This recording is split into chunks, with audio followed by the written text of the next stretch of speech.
Okay, I'll make that 6:30 on the button. Welcome everybody to this meeting of Worthing Borough Council's Planning Committee, which for the first time in Worthing's history is going to be held virtually by way of video conference due to the extreme situation we all find ourselves in. I'd like to, before we start the meeting, I would like to take a few moments of reflection for two past borough councillors of Worthing that sadly passed away during the last week or so. That's ex-councillors Nora Fisher and Don Allen. I would like all members to just pause for a few moments of reflection for those two characters, and they were characters, lively characters, who will be sadly missed, not only by their friends and family, but by a lot of their ex-council colleagues. Thank you.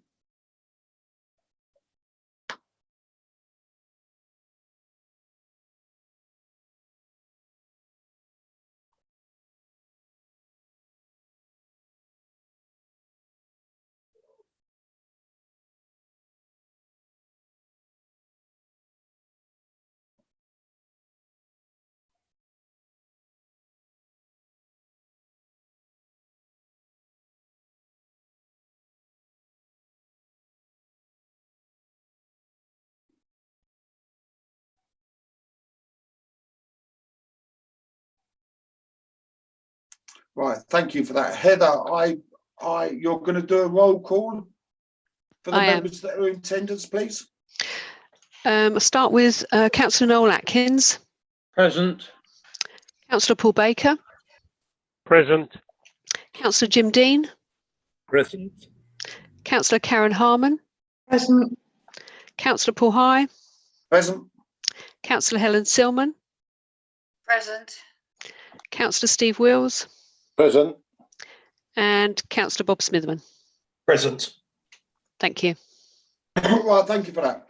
The council has advertised all of the planning applications to be considered this evening. Some people have applied to the council to speak either in support or to object to a planning application. Objectors and supporters will have 3 minutes maximum with each to speak. If you have registered to speak, I will announce you at the right time. You must keep your comments to planning matters and speak within your time limit.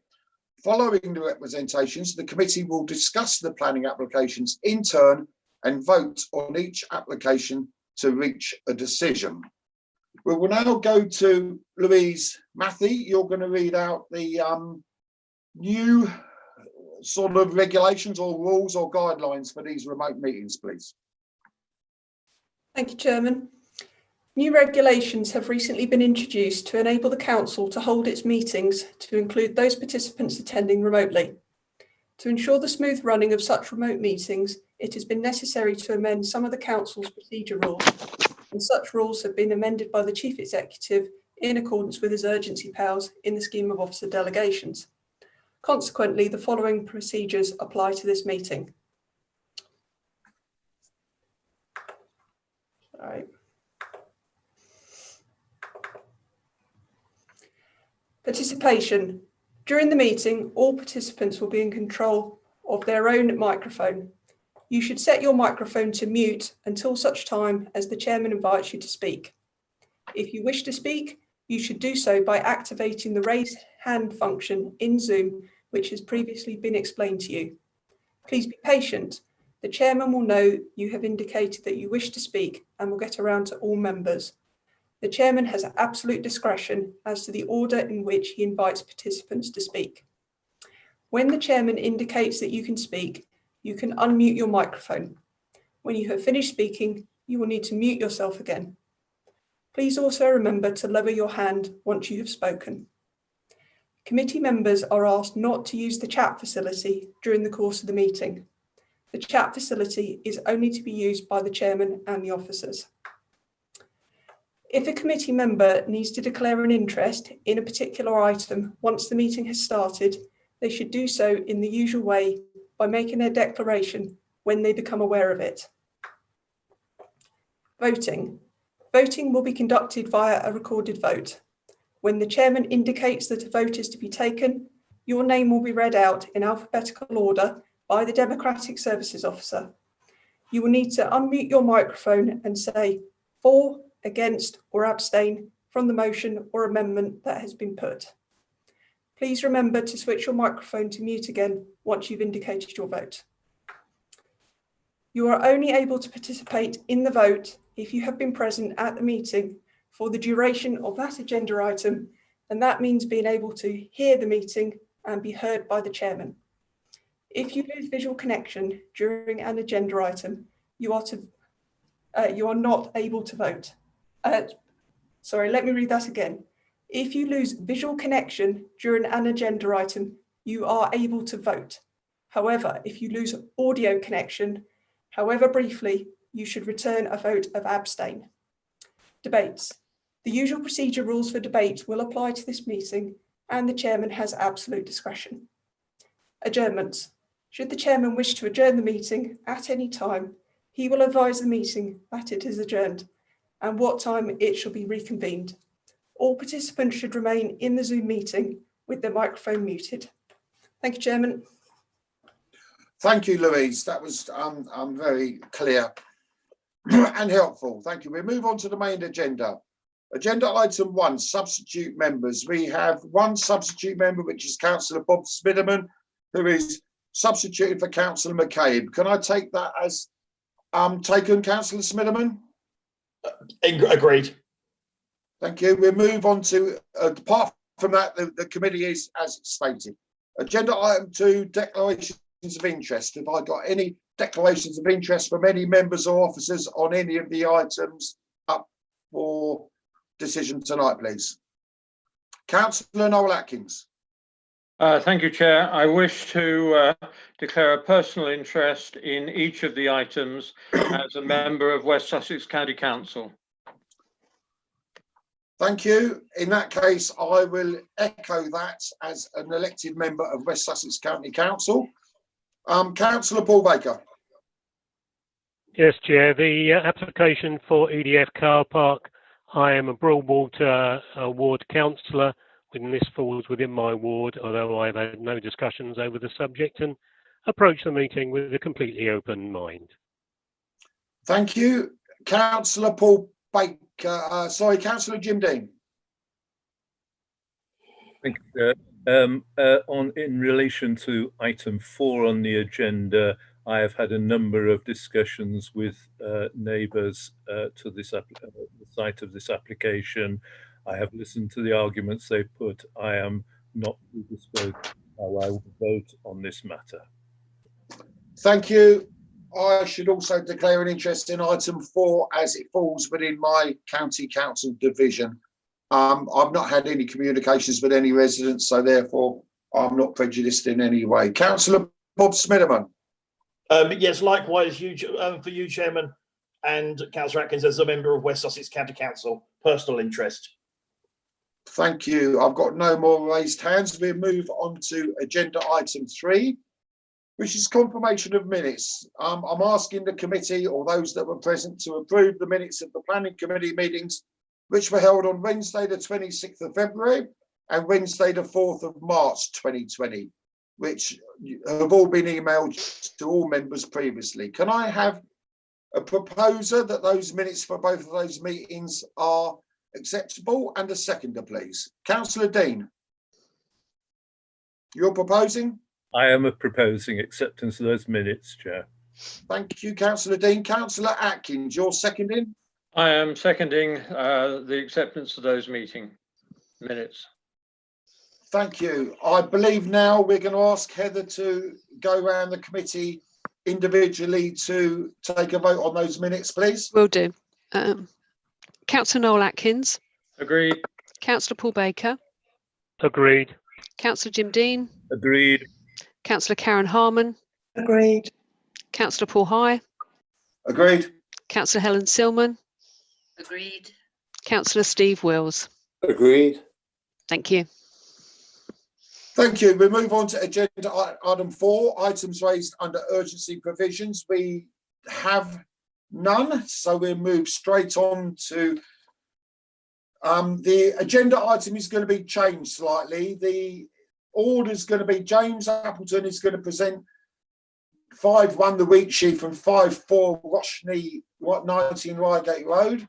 and Gary Peck is going to present 5-3 12 Hurston Close and 5-2 former EDF car park. So they will go in the order of 5-1, 5-4, 5-3, 5-2. Is that acceptable, committee? Thank you.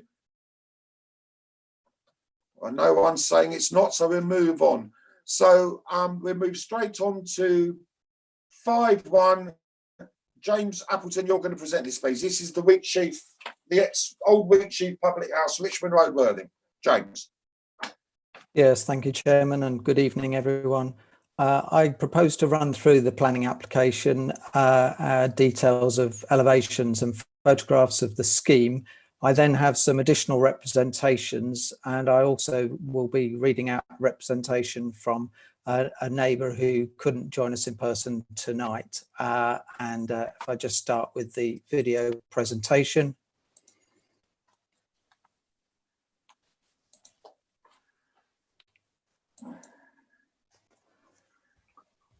So this is the first aerial photograph showing the Wheatsheaf Public House, located between the Portland House building used by Ada and Worthing staff and the library.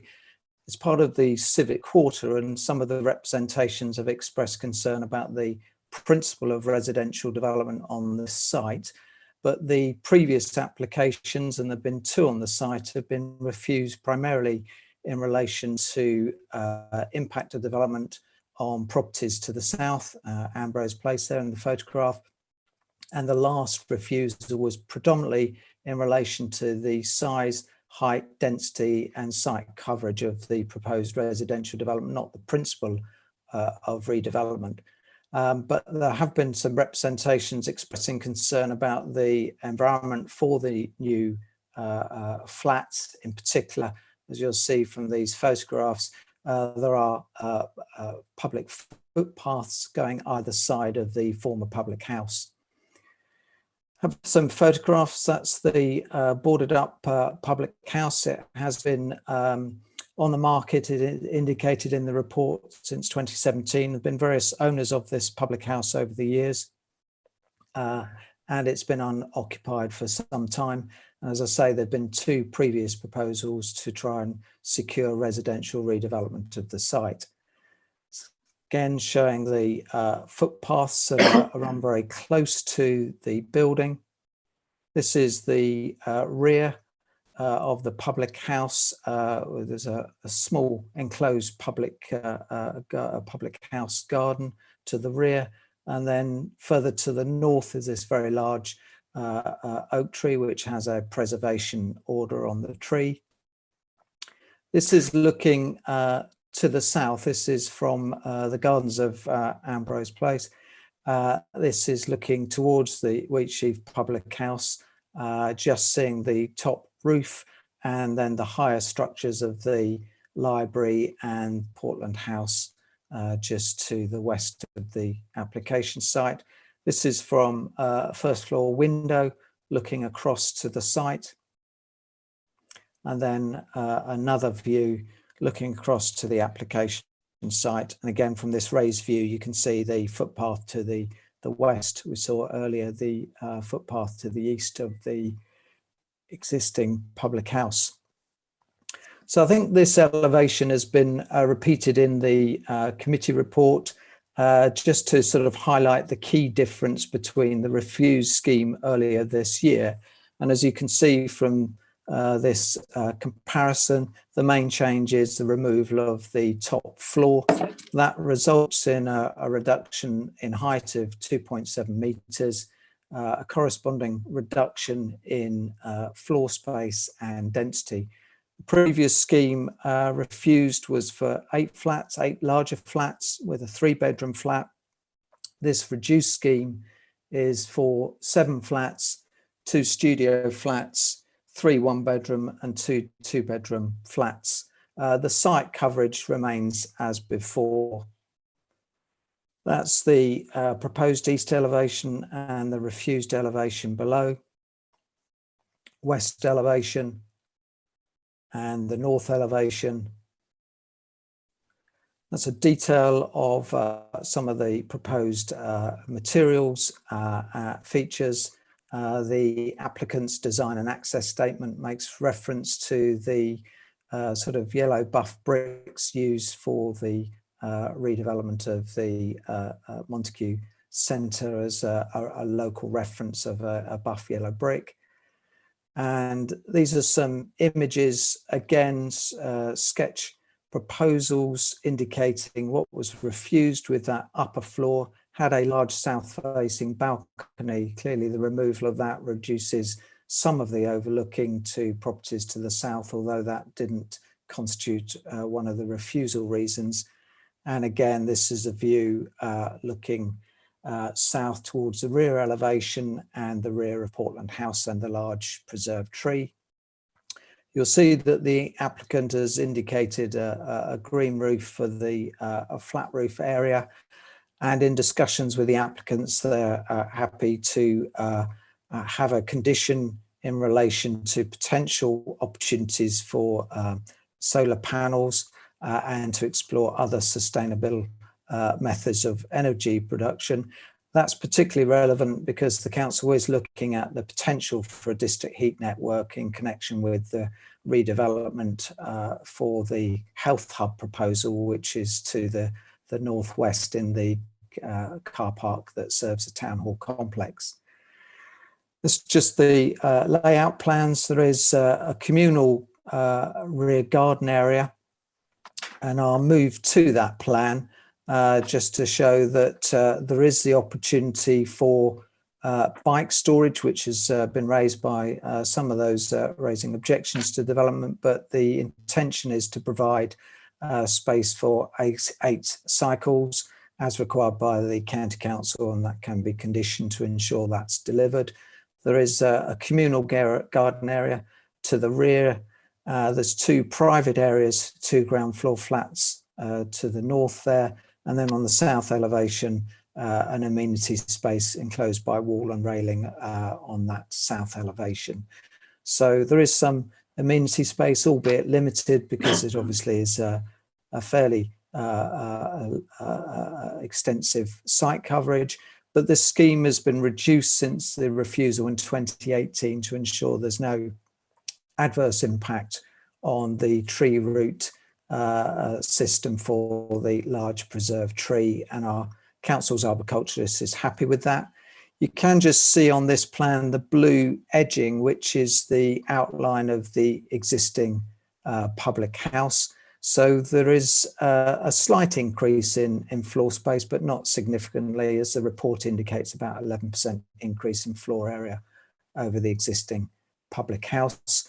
This just shows the root protection zone for the preserved tree, and that the building would remain outside of that root protection zone.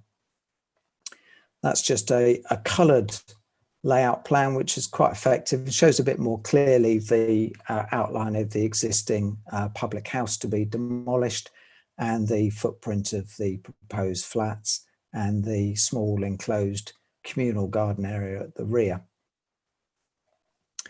That's the 2018 scheme, and you can see a much larger development which stepped forward at the front here, incorporated a commercial unit, but was a much higher, larger and bulkier development.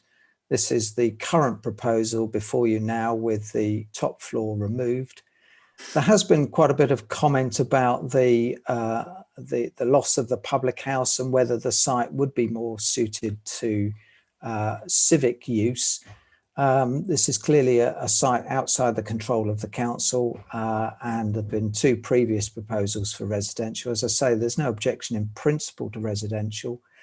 And I think the applicant's agent was keen to stress that given the council cannot currently demonstrate a 5-year supply of housing and does not have a up-to-date development plan, there is a risk that any subsequent appeal, if this was refused, there would be a strong case to say that the council does need additional residential development. And as the National Planning Policy Framework indicates, where there is a shortfall of housing, and particularly where there's not an adopted development plan, there should be a presumption in favour of sustainable development, particularly residential development where there is such a need for new housing to meet our future housing needs. So that's in effect the presentation, Chairman. I have got a number of representations which I'll just run through now. We have got a number of representations set out in the report, but since the report was written, we now have 2 further letters of objection raising similar concerns to those set out in the report, but I'll just briefly run through those. Largely, the comments express concern that the previous reasons for objection still stand, have not been overcome. Proposal amounts to an overdevelopment, offering poor, cramped accommodation and a poor quality living environment. The proposal does not meet local plan standards for external amenity space and is not mitigated by the accessibility to nearby public open space. In addition, the on-site external amenity space will be subject to overshadowing from the large oak tree and tall adjacent buildings, be harm to residential amenity due to loss of privacy from upper floor windows, balconies overlooking rear gardens of Ambrose Place, inappropriate design that would not harmonise with the surrounding built form, which would harm the character and appearance of the area, insufficient secure cycle storage, insufficient waste storage provision, no recognition of the climate emergency within the design of the scheme, excessive scale, harm the setting of the conservation area and the setting of nearby listed and civic buildings. And rather than residential, the site should be used for alternative uses that would provide more community benefit. We've had a couple of additional consultation responses, one from the county archaeologists recommending a condition to secure historic building recording and archaeological scheme of investigation. That is covered in the conditions recommended. In relation to sustainability issues, the applicant has clarified that the design has very much taken a fabric first approach to maximise the energy efficiency of the proposed building materials, but they do recognise that there will be opportunities for sustainable energy production, and I've mentioned about the potential of a district heat network, and therefore in addition to the conditions set out in the agenda, I would like to recommend an additional condition around the sustainable measures to be submitted in relation to any energy use and production, and that be an additional planning condition. We also have a letter of representation from Mr. Martin Mewton, who lives at 20C Christchurch Road, and he would like the following to be taken into account by the planning committee. The question we need to look at now, because the committee rejected unanimously the previous plans, that's a scheme submitted in 2019, is does the reduction from 4 to 3 floors make a difference to the overall development issue? I still consider 3 floors to be an overdevelopment in as much as 7 flats are now crammed into 3 floors, representing an increase in flat to floor ratio of 16.5% compared to the 2019 plan. In this respect, you could say the density of overdevelopment has got worse, although clearly the height of the overall building is now lower than 2019 scheme. In terms of the overall building and the available space, there is still a problem of the new design being over-dominant. By way of an analogy, there is far greater space between Portland House and the Law Courts, where such a block of flats would not be so dominant.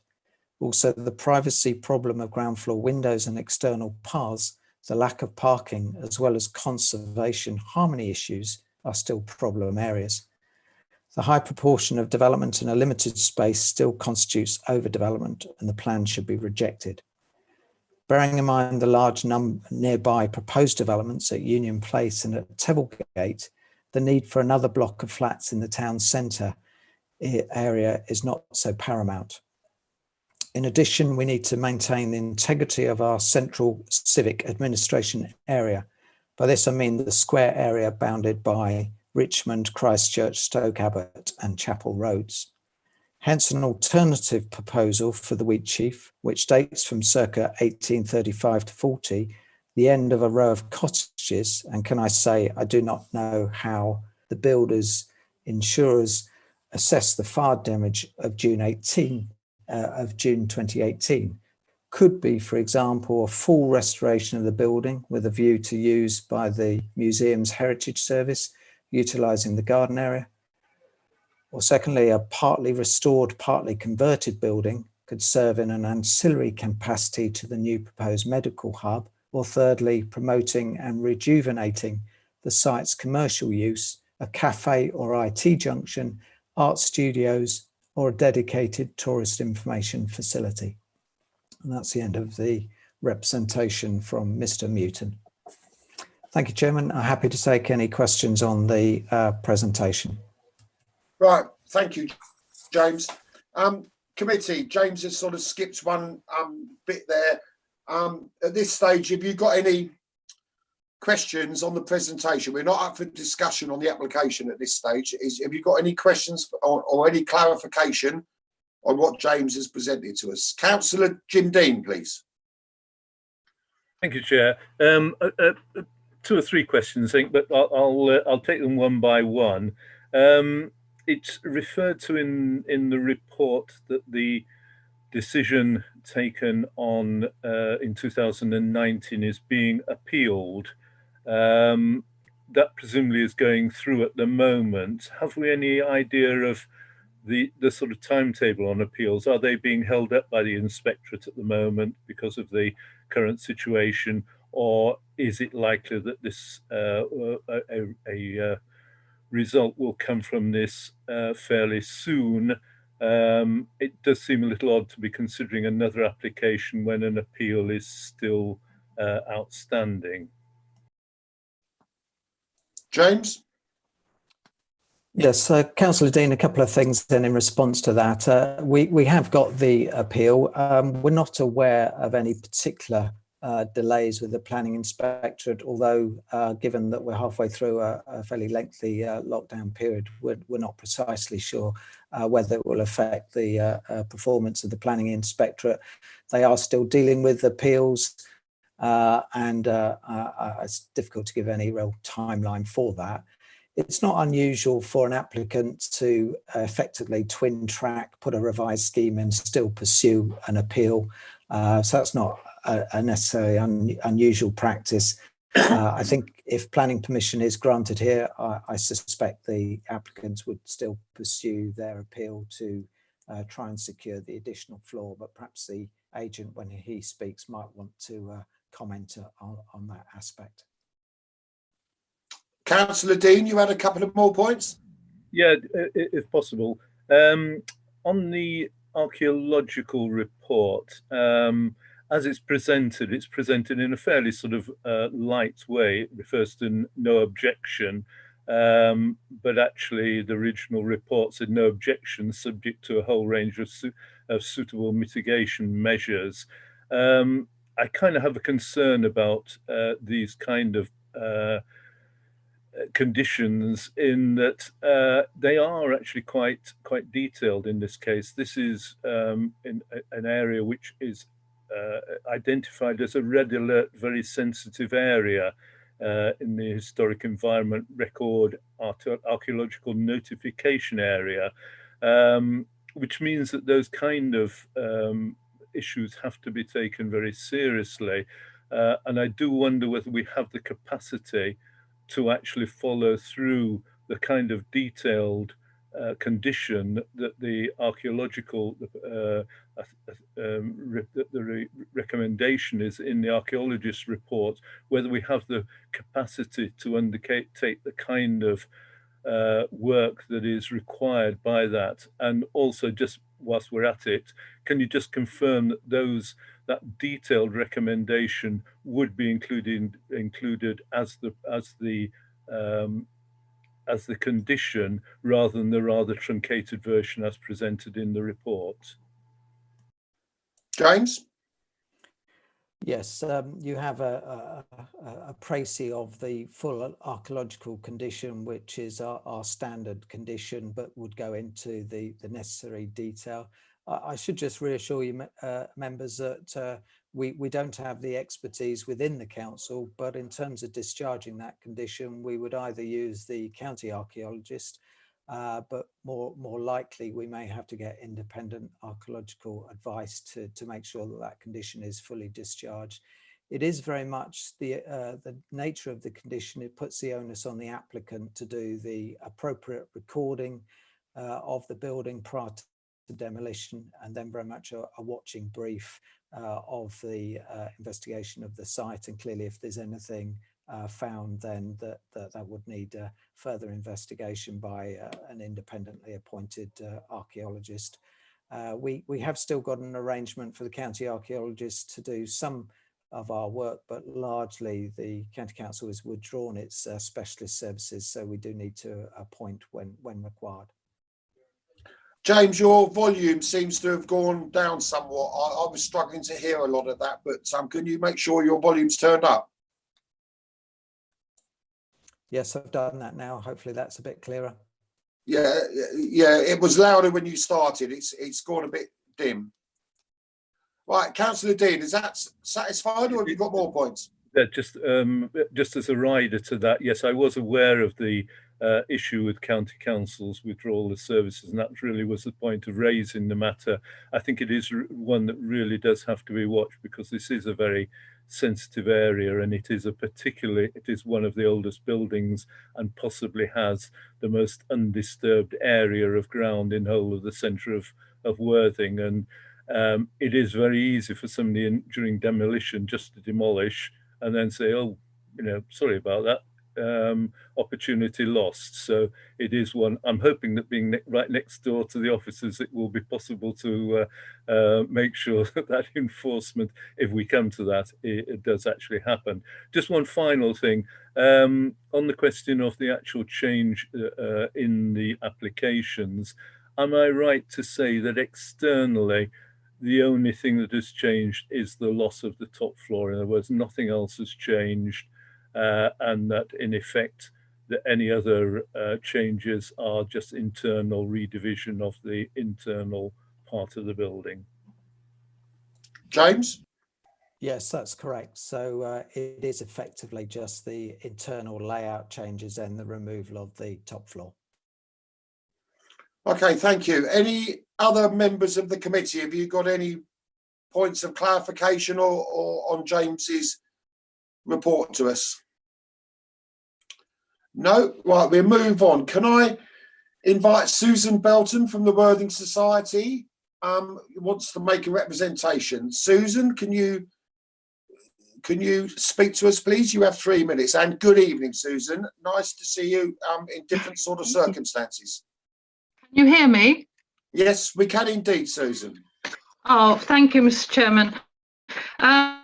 Yes, good evening, Mr. Chairman, ladies and gentlemen. Susan Milton, Worthing Society Chair. The Worthing Society has considered the unanimous refusal by the Planning Committee of the earlier 2019 application.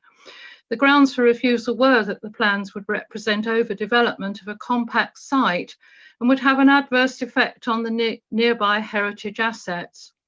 Whilst there is some improvement following the reduction in height, which will go some way to addressing the overlooking of properties in Ambrose Place, we still consider the revised design represents overdevelopment. This remains a very compact, narrow site, and there are 7 units proposed over 3 floors, as opposed to 8 units over 4 in the previous application, which in our view accentuates the problem of overdevelopment. The 2 ground floor studio flats are relatively small as well. The proposal may not give the best standard of accommodation to future residents. The balconies will look out over Richmond Road and be exposed to traffic fumes. We note that the external space for occupiers would be below the council's own SPD and space standards for external space, which indicates strongly compromises have had to be made. In fact, the nearest green space is Victoria Park, which is some way off. Future development of the healthcare centre is likely to add pedestrian footfall. Either side of the traffic through the new centre could be substantial, and it will pass the northwest corner of the proposal site, increasing the likelihood of noise disturbance and a sense of enclosure. Regarding the effect on the proximate heritage assets, the new building will not enhance the conservation area, civic area, or nearby listed buildings. The east-facing elevation still appears, in our view, over-dominant. A residential block within the civic centre remains incongruous. Even though there's been reduction in height and mass, the overall design of the new building still appears cramped and does not sit well within this location. We also consider the heritage value of the wheat sheaf as perhaps being given insufficient weight by the applicant's team. The consideration should be given to a redevelopment of the existing building, perhaps for community uses. If this proves to be technically impossible, a less intrusive, lower design would be desirable. In terms of relevant planning policies, we submit the current proposal is still not commensurate with the National Planning Policy Framework, the Council's SPD on external space, and Core Strategy Policy 16. We consider, therefore, that the application has not sufficiently addressed the reasons identified for the previous refusal. The new design would still be harmful to the appearance of the civic location and setting of the heritage assets, and should also be refused. Thank you, Mr. Chairman. Thank you, Susan. Pleasure. Thank you for inviting me. No problem at all. Members, have you got any questions for Susan on what she said, please?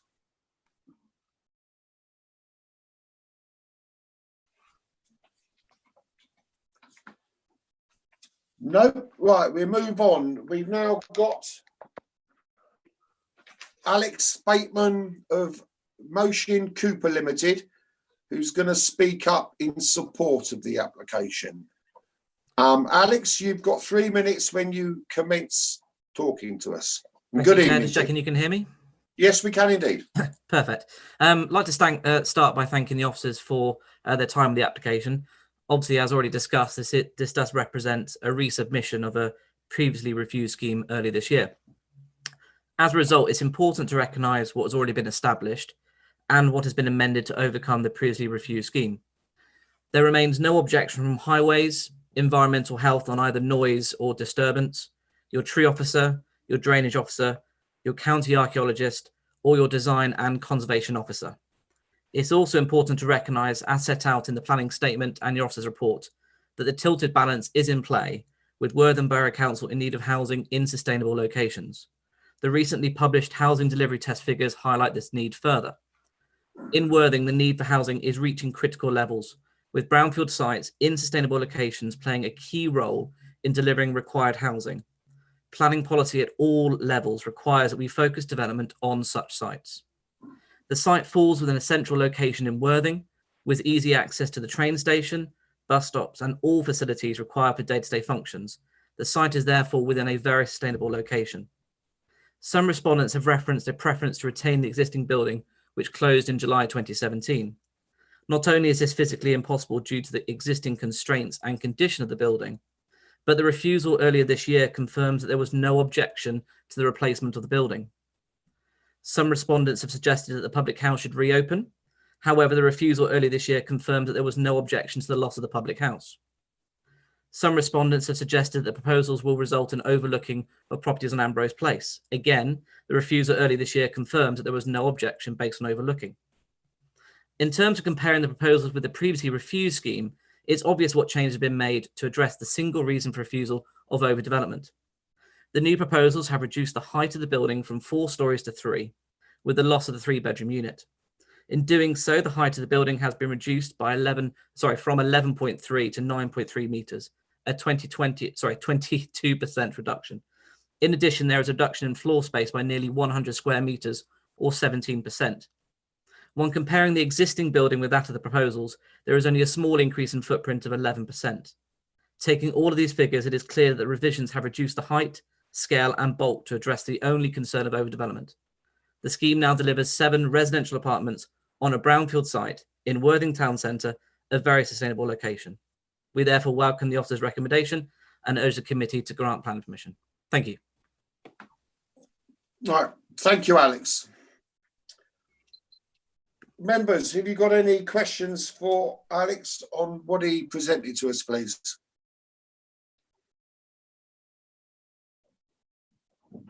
Councillor Jim Dean. Thank you, Chair. I just wanted to ask, and thank you very much for your presentation, Mayor. Thanks for coming and joining us in this unusual format. I think it's probably a first for you, is it? A first for us. But I would just like to ask you whether you're happy with the design as you've ended up. I mean, it seems to me that you had a building, you sliced the top floor off, probably the only thing that created a little bit of visual interest in what has now become a pretty well a square box. Just wondered whether you were happy with that as architect, and would, if you preferred the previous design, are you happy with one that's just got the top sliced off it? I suppose it's worth, I don't want to waffle on too much to apologise. There was quite a history to the design in that the previous scheme, so apologies to give a bit of history, but we engaged via a pre-application meeting on the original scheme. We actually had two schemes that we went through at pre-app, and the scheme was amended through design with conversations with the previous planning officer and the design and conservation officer. So the previous scheme was something that had been an agreement between ourselves and the local authority in terms of a design response. Moving forward, essentially from our perspective, we were very keen to retain those elements which referenced key buildings within Worthing, in particular the Montague Centre, and how, I mean, I have to admit, I came up with the idea of the sort of, I'm going to use the phrase fake windows. I'm actually not an architect, I'm a planner, so I will go use the phrase fake windows, but essentially the brick detailing was something that I was very keen to retain. Now, what we've ended up with is a building that I feel is still of a high quality. I think in terms of the top floor, and what we've lost is a sort of contemporary approach with sort of zinc finish to the top floor. Actually, as a planner, say not as an architect, I liked the top floor. I felt that it was something that we do see quite often. However, we are responding to that previous concern of overdevelopment and acknowledging that actually that's an element which we could lose whilst retaining the overwhelming design approach of the building. Thank you for your response.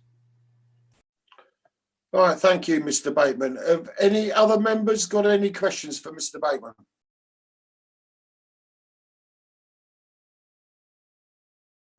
No, right, then members, we will go into general discussion about these, please. If you want to say something, please raise your hand and I would take people in order.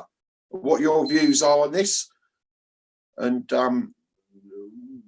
whether you think we should allow it or not. Who's going to start? Councillor Noel Atkins, please. Thank you, Chair. I must admit I preferred the 2018 design because it had commercial space on the ground floor, you know, which is something that we appreciate, and I just wonder why that has been removed. Okay, well, this isn't the time to ask questions, but it has been removed. And I'll take your point. Councillor Steve Wills. Thank you, Chair. I had a problem with the previous two applications. The first one I just didn't like at all, even with the commercial unit on the ground floor.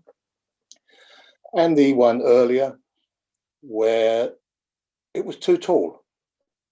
So removing that fourth floor, as far as I can see in my mind, this new building now, this new development will fit nicely between Portland House and the library. And so too with the materials that are going to be used. And in the summer, Ambrose Place will be shielded by any trees and foliage. And in the winter, most people, because it will be dark, will be indoors with their blinds or curtains drawn. So I don't really see there's any problem whatsoever there. When it comes to the traffic situation, the traffic in the area is continuously on the move. Most people in the flats, apartments will be at work or college, school during the day and only home of a night time. So I rest my case for there. So I would approve this development. Thank you. Thank you for that, Councillor Wills. Councillor Helen Silman, please.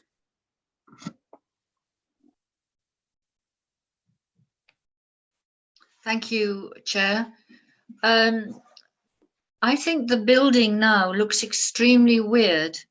It's lost its proportions, just slicing off the top floor, but without making any other interesting features in the building, I think has made it very unappealing.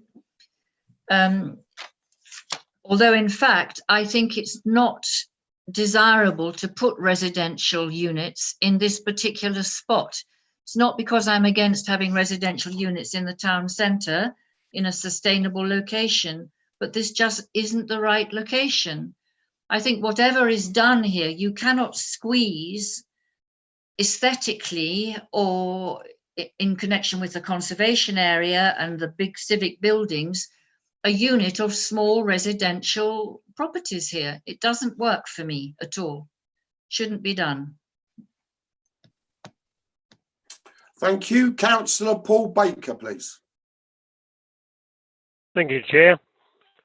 I don't think it's a particularly attractive looking building now, but then I don't think it was probably particularly attractive without the top floor being sliced off.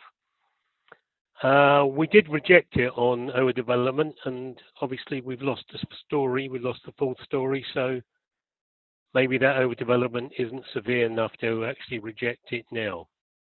Whether it's in the right place or not is open for debate, but I'm wondering what else would go there if it wasn't a building for residential use. I don't think that there's anything coming forward that would suggest that it could be used for any other application. So, as I say, it's not that attractive, but I've never thought the library or Portland House are that attractive, to be honest with you. So I think we're probably going to have to I'm probably going to have to fall in line with Steve Wills, Councillor Steve Wills, and say I think I will support it on this occasion. Yeah, thank you, Councillor Paul Baker. If I can come in now, I've got to say that I agree with Councillor Silman. To me, and I said this at the last meeting when we rejected the taller building, to me it's in the wrong place. It's in a civic quarter hub. To put accommodation there, I know we need accommodation, but there's a lot of accommodation coming on in the town centre in different developments which are going through at the moment. There's no parking for these individuals that are going to live there. There's no parking at all for them. Presumably people who are going to live there not going to have cars, because if they do have cars, they won't have anywhere to park them. They'll have to walk 2 or 3 miles each evening and each morning to get to their cars, to get out of the controlled parking zones. To me, it seems ridiculous to put accommodation in that area, but that's my personal opinion. Councillor Jim Dean. Thank you very much. I'm kind of following on from what you've said, but I think also it's been kind of presented as if all the answers have been that we identified in the previous application are being answered by this one.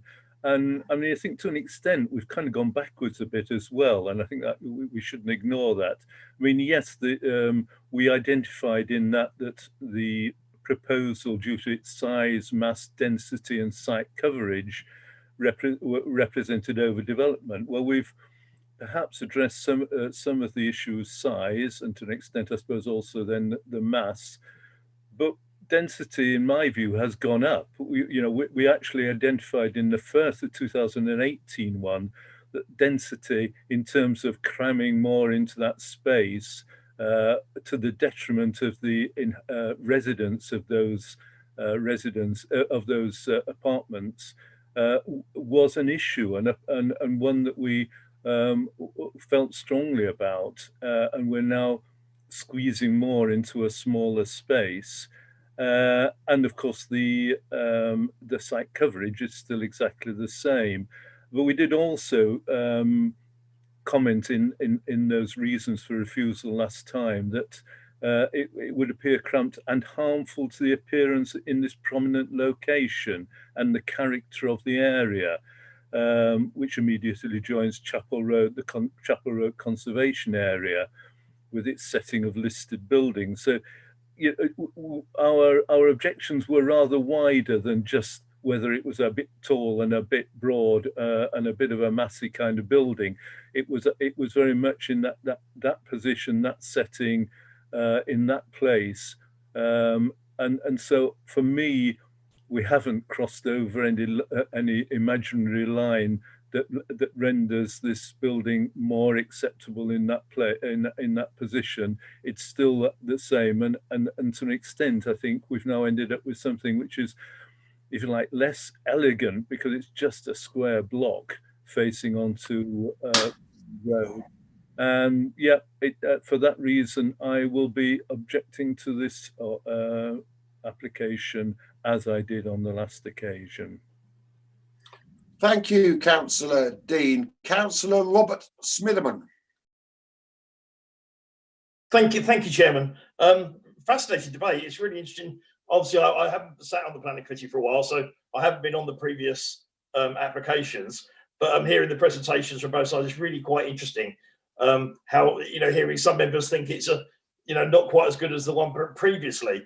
And actually, I quite like the first one really. But I think, I think the applicant should be praised that they have listened to the concerns around overdevelopment. And I very much support this. Really, I think it's a really good scheme. I think they've clearly listened to the objections. I think it fits in very nicely, and I'm very, very happy to support it, Chairman. Thank you. Contrary to what your colleague said last time, James Appleton, you want to come back in?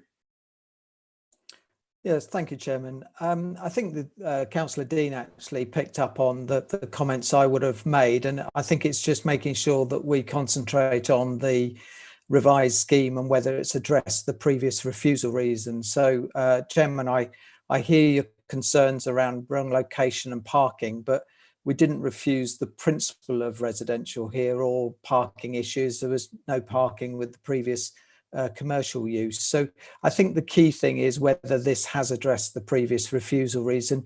The only comment on density is that this is a 12.5% reduction in density. Yes, we've gone from 8 to 7 flats, but obviously they're significantly smaller flats, 2 studios and 1 bedrooms. We've lost the larger 3-bedroom unit. And so whilst the numbers has only gone down by 1, it has been a reduction in density. Now, whether that's sufficient and whether that addresses the issue about the crampedness of the development and site coverage, that's for members to decide. But I think really you need to really assess it in relation to the refusal set out on page 4 of the agenda. Thanks. Thank you, James. I fail to see how you can compare parking for patrons using a public house to parking for people living in an accommodation. It's 2 entirely different things. So to try and compare the 2 is doesn't make sense to me. But that's my opinion. Councillor Helen Silman. Thank you, Chair. I just want to check with Mr. Appleton. Of course, if we refuse this, but the appeal is successful, the applicant will be able to build the 4-storey building. Correct. Thank you. James, did you want to comment on that? No, just that is the case, Councillor Silman. Obviously, if appeals allowed, it either way, it could mean that the appeal proposal is built out on this site. And also, members, on that same point that Councillor Silman made, if this is approved tonight and the appeal goes through and the appeal is won, then the previous one could still be built anyway. Am I correct for that, James? They'll have two sets of plans approved. Yes, that's right, and they can choose which one to implement. Okay, any other members want to make any comments? Well, I need someone to propose something, please. Councillor Jim Dean, you got a proposition for us? I have, Chair. I would like to propose that we don't accept the recommendation of the officers in this case, and that we refuse this application pretty well much on the same grounds as last time. I think the wording is almost, it still fits the reasons for that objection being made. Thank you. Do I have a seconder for that? If I go down the hands in order, there might be someone might be seconded, or they might be making another proposal. So Heather, if you can help me here and keep track of it. Councillor Steve Wills, you're next up.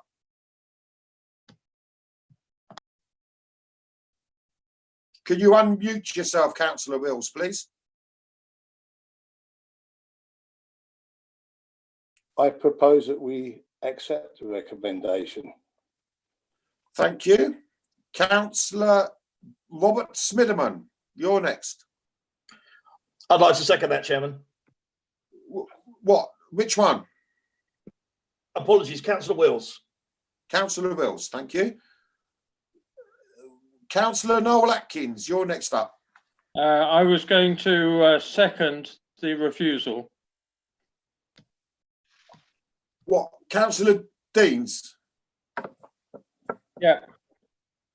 You want to second Councillor Dean's proposal to refuse, yeah? I do, yes. Okay, thank you. And Councillor Silman has withdrawn, so I presume she was going to second that. So we've got two proposals duly seconded.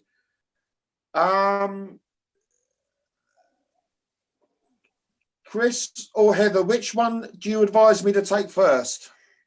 Or Louise? Louise.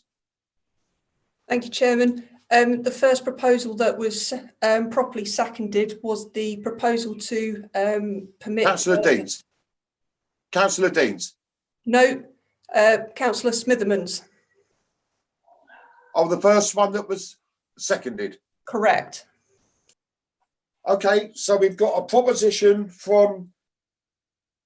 It was from Councillor Wills.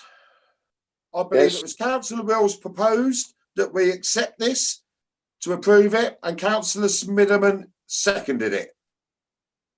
Right. So to be clear, members, what we're voting on, I will ask Heather to go through the voting procedure in a second, but to be clear, you're voting on the recommendation to approve the plans with those added conditions that James Appleton put on before, the archaeological one and the other one was, remind me, James, what was the other condition? In relation to sustainability measures. Right, so there was two extra conditions to be put on. So you're voting to approve it, and it was proposed by Councillor Wills, seconded by Councillor Smitherman. Heather, can you take the vote, please? Councillor Noel Atkins, for, against or abstain? Against. Councillor Paul Baker, for, against or abstain? For. Councillor Jim Dean, for, against, abstain? Against. Councillor Karen Harman, for, against, abstain? Against. Sorry? Against. Against. Councillor Paul High, for, against, abstain? Against. Councillor Helen Silman, for, against, abstain? Against. Councillor Bob Smitherman, for, against, abstain? For. Councillor Steve Wills, for, against or abstain? For. So that's 3 for and 5 against. So that has failed. So we now go to the second proposition, which was put forward by Councillor Jim Dean, and it was seconded by Councillor Noel Atkins, if I'm correct. Was that correct, Louise? Right. So we've got the proposition, just to be clear to members, proposed by Councillor Jim Dean, seconded by Councillor Noel Atkins, to refuse this application on the grounds that Jim will tell us should it be successful. So Heather, can you go to the vote, please? Councillor Noel Atkins, for, against or abstain? This is the refusal. Sorry? For the refusal. For the refusal. Councillor Paul Baker. Against. For, against. Councillor Jim Dean, for, against, abstain? For. Councillor Karen Harman, for, against, abstain? For. Councillor Paul High, for, against, abstain? For. For. Councillor Helen Silman, for, against, abstain? For. Councillor Bob Smitherman, for, against, abstain? Against. And Councillor Steve Wills, for, against, abstain? Against. 1, 2, 3. That's 5 for refusal, 3 against. Thank you. Thank you. So this application has been rejected by the committee on a 5-3 basis. Councillor Jim Dean, can you provide some reasons, please? As I stated in making this proposition, I think the reasons for refusal are substantially the same as those made for refusing the previous 2019 application. Do you want me to read those out as they were presented before to make sure? Yes, please, Councillor Dean. I think that would be helpful. Okay.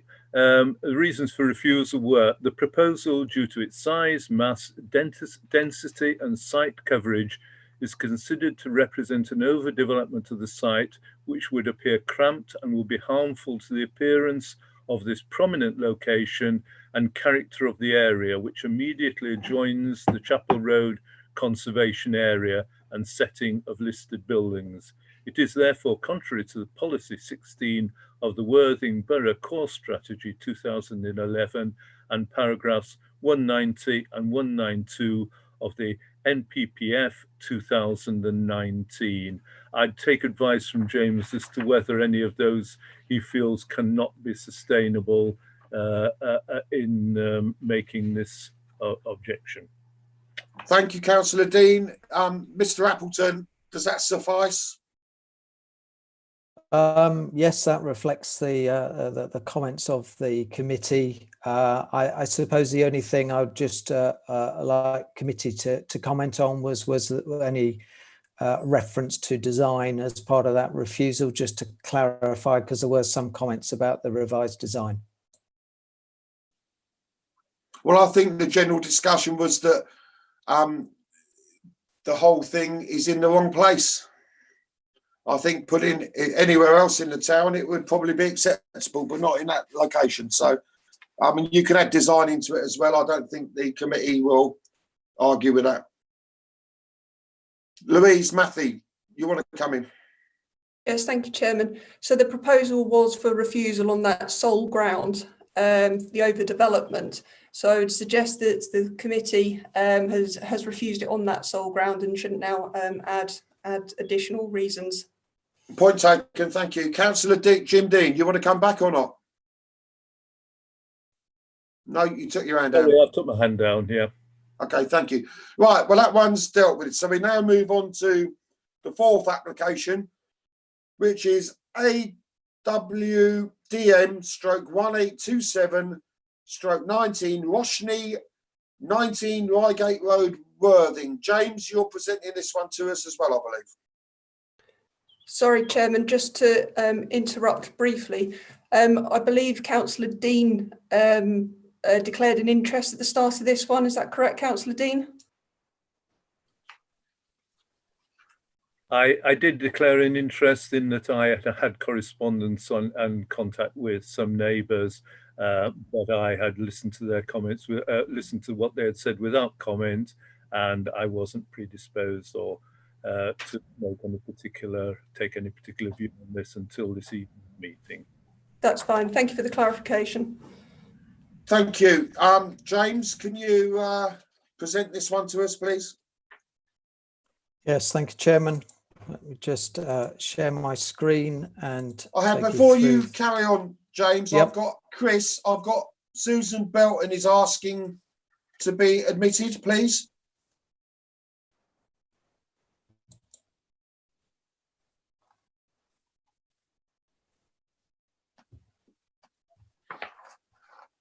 Chris, can you hear me? She's been omitted, Chair. Oh, thank you very much. Carry on, James.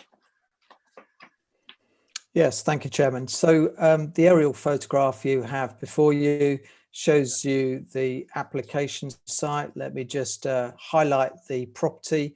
It is a large detached property. I say large because, as you can see, it has been extended over the years. Its former use was as a care home, and as many care homes keep up with changing regulations, have had various extensions over the years. So the application is for the change of use of that former care home to 6 flats, a 1-bedroom flat and 5 2-bedroom flats. There's a bungalow with accommodation in the roof, a chalet bungalow to one side, and a 2-storey house to the other. This is on the sort of northwest side of Reigate Road.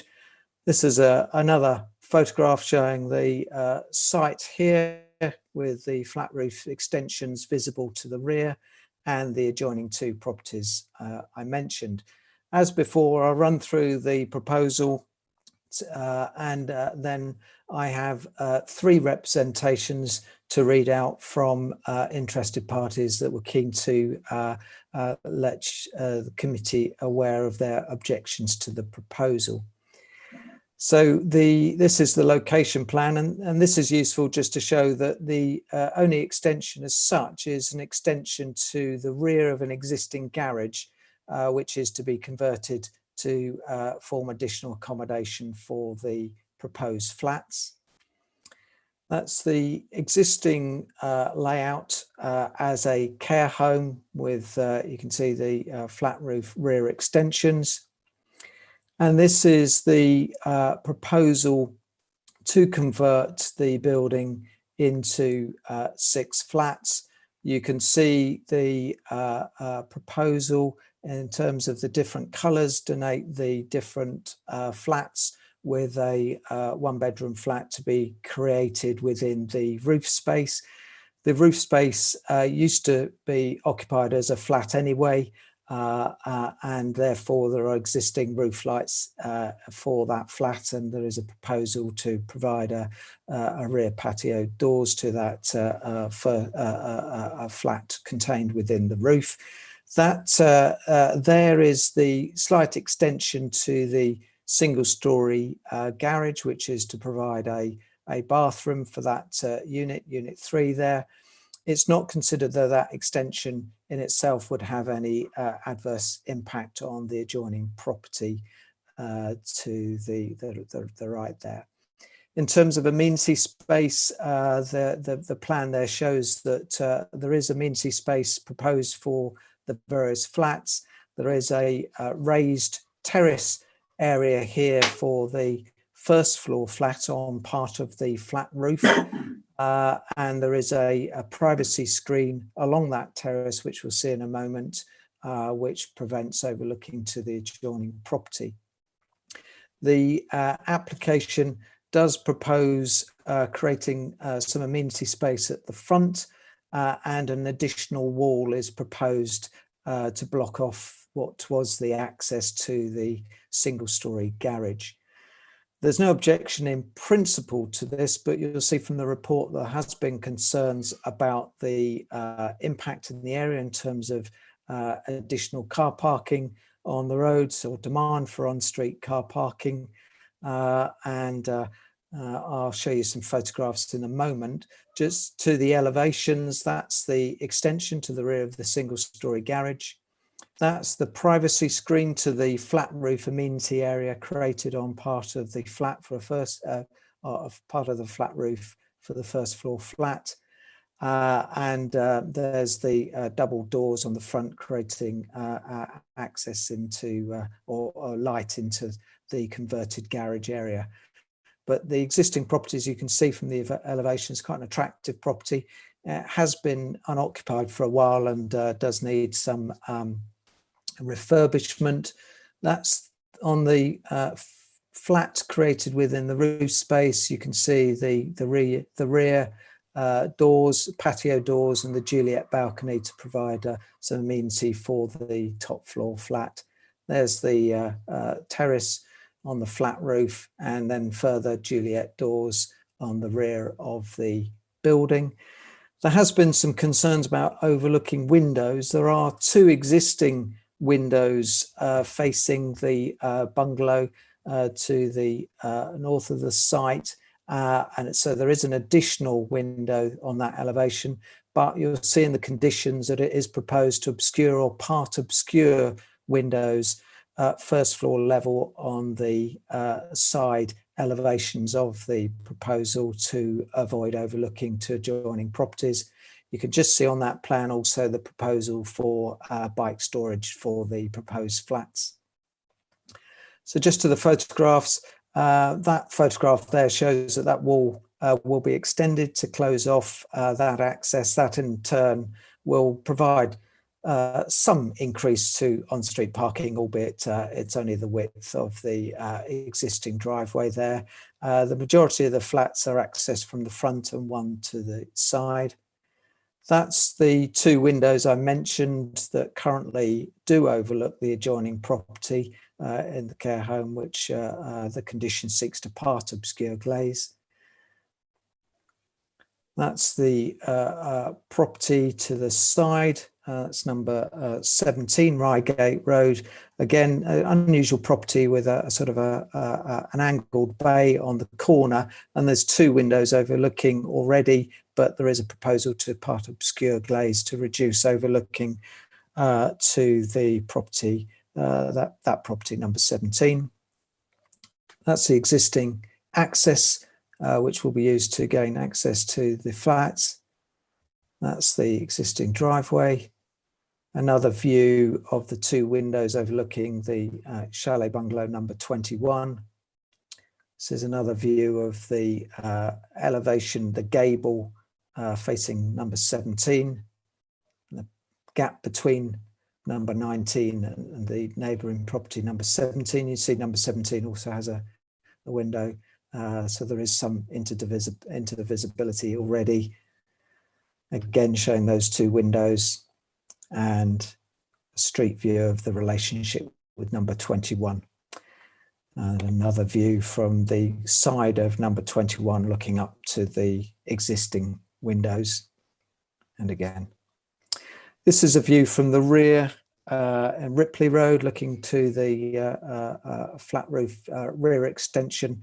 Again, that's to be altered to provide sort of Juliet balconies for the flats in the rear conversion or the rear flat roof 2-story element. So I'll probably just go back to a last look at the layout plan. And that's just the elevations just to show some of those things that I mentioned. That's the sort of the roof terrace for the flat with the privacy screen, and then that's the small extension to the side. The neighbouring property does have a garage this side as well, as you saw in the photograph, so it's not considered the extension has any impact, and there is a proposal to reduce the overlooking to adjoining properties. It's worth mentioning that you can see that these are largely a bathroom on the side there, another bathroom there, but a bedroom there, and part obscure glazing will help just reduce sort of overlooking to the adjoining properties. So that's the presentation. I'll go back to that view, and then Chairman, if I could read the 3 representations. Can we pause there, because on my procedure, James, we now get to the stage where members can ask you questions on your presentation, and then you read them out. Okay, just yes, I'm not being pedantic, but I'm going down. I'm following the order that I've been given. Right. So, members, if you've got any questions for James on the presentation that he's put in front of you, we're not open discussion about the application at this moment. It's just for clarification. Councillor Jim Dean. Thank you, Chair. I just wanted to ask you, James, there was a previous application which I think was quite widely publicised, and certainly was one that was brought to my attention, which I think was involved a larger number of apartments. I think mostly single bedroom or studio flats, maybe, and it was withdrawn. It seems to me that the changes have addressed probably what were the issues, but is that the case? Were the issues dealt with the applicant by your team, and is this the solutions that were provided to an unsatisfactory earlier application? James? Yes, Councillor Dean, you're correct. There was an earlier application that was withdrawn following advice from your officers that it wouldn't be supported.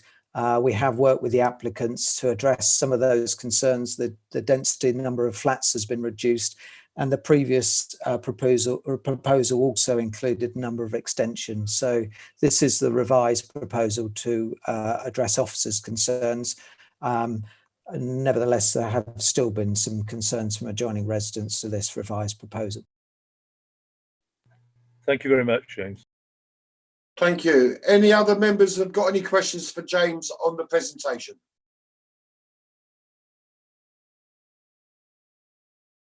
No, can you lower your hand, please, Councillor Dean? Thank you. Right, James, I believe you've got some written representations from Liam Connor, Shelley Johnston and Dawn Gibbs, who are all objecting and they are unable to attend it virtually. So you're going to read out their objections, please. Yes, that's correct, Chairman. So the first representation from Liam Connor.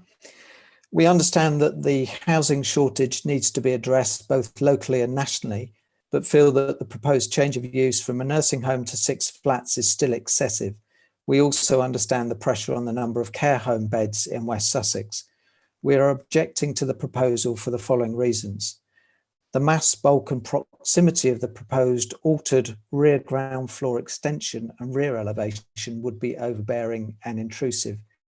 This would affect all properties that back onto or are close to the structure, including but not limited to 14 and 16 Ripley Road. We will suffer severe and direct loss of privacy, and this will impact on the peaceful enjoyment of our home and garden. The conversion from nursing home to 6 flats will result in not only bedrooms, but also living room windows overlooking our home and garden. These will directly overlook and give clear visual access to the whole of our garden and the 2 bedrooms, dining room and kitchen at the rear of our home. 14 and 16 Ripley Road will be overlooked to a similar extent. The density of occupation has the potential to reach 17, which is far too many for the footprint of the building and exceeds the maximum number of residents who are permitted in the nursing home. The noise from 6 separate households will prove to be excessive and intrusive in such a confined area and small footprint. We recall that planning permission for a 2-storey extension has previously been refused. We also understand that part of the rear of the property was constructed without planning permission in the past. The large and mature apple tree at the end of our garden could be damaged as part of the construction work. This is not environmentally acceptable. In addition, all trees which could potentially be affected by the development, including those on adjoining properties, should be assessed by an arboricultural consultant in accordance with British standard. BS 5837 2012, trees in relation to design, demolition and construction recommendations, and details of this assessment should be submitted with the application. Whilst not part of the planning request, there is the potential for the green roof space to be used by residents as an informal garden area at both levels. This would be an intolerable intrusion from several occupants to our privacy. There would be nothing to prevent this happening. And finally, parking problems, already an issue in the area, and in particular Reigate and Ripley Road, will be exacerbated. There is the potential for up to 12 additional vehicles. Reigate Road is a busy cut through. Additional vehicles will cause traffic problems in close proximity to Elm Grove First School, with the related safety hazards for school children, many of whom walk to school, not to mention other motorists. and there could be further pressure on parking in adjoining roads, including our own, and the subsequent traffic dangers. That's the representation from Mr. Connor. The second representation has been submitted by Shelley Johnson.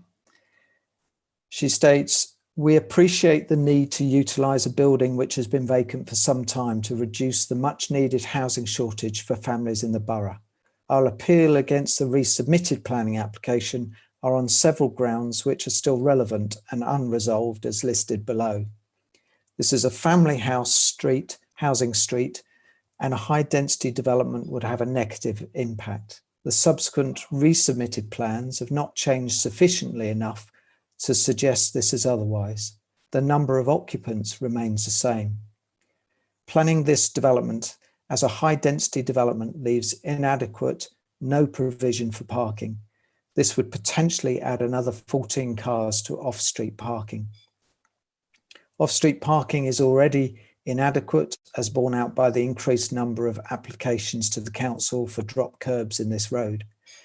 Parents also use the bottom end of Reigate Road to park for dropping off and collecting their children at Elm Grove School, sometimes early and late, as Elm Grove is open from 8 till 6. Reigate Road is already used as a shortcut by traffic to the shops at Goring Mill Road, and as a cut through, cars are often above the speed limit, and with increased traffic due to high density development, the potential for accidents increases. Customers, businesses and their staff using the shops and the 3 supermarkets on Goring Road also park in Reigate Road. Elm Grove School intake now is up to Year 6. The catchment area is restricted to the streets directly surrounding the school. This supports the council commitment to reducing the carbon footprint, as these older children walk to school and have to cross Rugby Road and Reigate Roads. Increased traffic and parking from high density development could put these children at increased risk of a traffic incident. To that end, we ask in our objection for the Highways and Safety Traffic Department to take a proactive approach and review to make sure the child-friendly environment remains safe due to traffic increase. We've since read the Highway Authority's report. The recommendation was advice only, and the proposal had been considered by means of a desktop study. The Highways Authority offered a site visit on request. However, there is no report of a site visit taking place. This could explain perhaps the unawareness of the parking problems, congestion and safety. As per the Highways report, it stated there will be less reliance upon the private car in this location and that cycling would be available option. This scenario is unlikely, as the average car ownership in the southeast is the highest in the UK, with 1.3 to 1.4 cars per household. This planning proposal does not allow for shift workers, car ownership of tenants and homeowners, or the parking problems, noise and pollution this high density development would create, with potentially 14 occupants, if not more. This conclusion is advice only, and that it would not result in severe cumulative impact on the operation of a highway network are based on a desktop assessment. Previously, as a C2 use, had less need for long-term overnight parking as few staff overnight and only short-term parking requirement for visitors. Therefore, there would be significant more traffic movements and parking in the road with potential for cars. The development's out of keeping for the quiet private gardens surrounding the property and will have a detrimental adverse effect on loss of privacy, outlook, light and noise disturbance. There's been no mention if the flats will be for rent or sale. If they are for rental, then turnover of residents is more likely, leading to increased noise disturbance and increased traffic. Overdevelopment, poor design and high density makes this application not in keeping with a family residential area. This development revised application is clearly still too high density for this property. Would significantly outweigh any benefit to housing contribution to the borough. We would like to appeal the above application for the reasons above.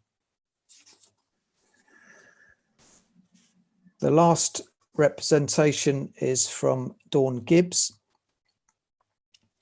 And Chairman, excuse me while I take a quick drink. No problem. Not alcoholic, I should add. I would hope so, not, Mr. Appleton. Dawn Gibbs would like a committee to take into consideration the following.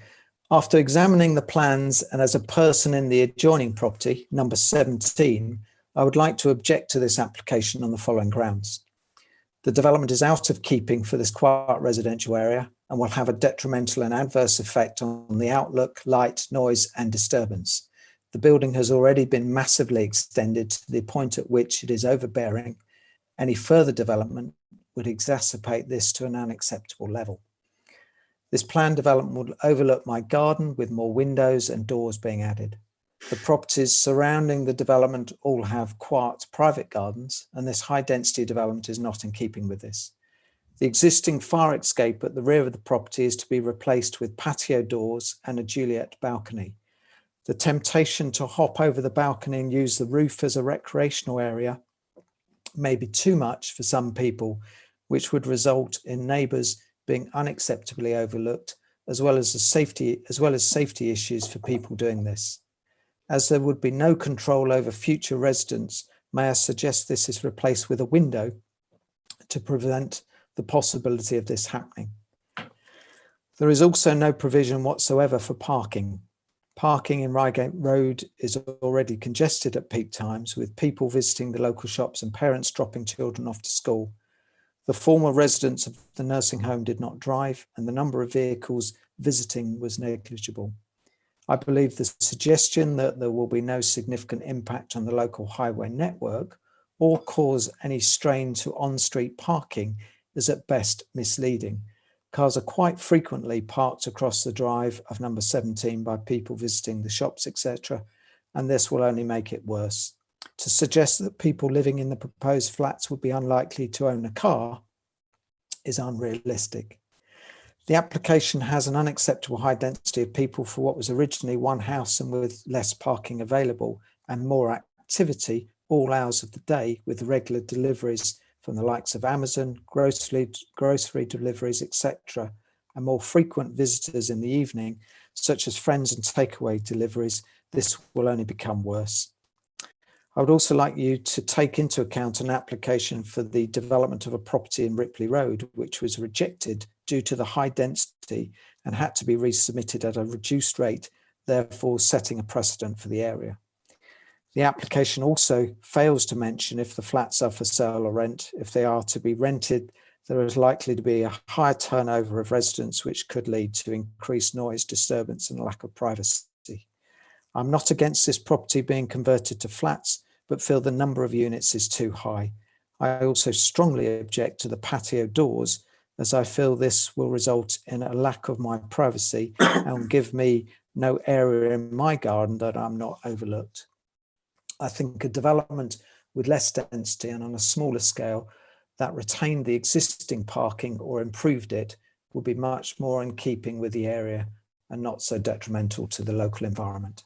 That's the end of the representations, Chairman, and any questions during the debate, happy to answer those. Thank you, James. We've now got Councillor Edward Crouch, one of the ward councillors for Marine Ward, who has asked to speak. Ed, welcome to the meeting. You've got up to a maximum of 5 minutes once you commence speaking. Thank you. Thank you, Chair. Hello, committee. I won't take the full 5 minutes, but I will, and I won't rehearse what residents have already said through Mr. Appleton.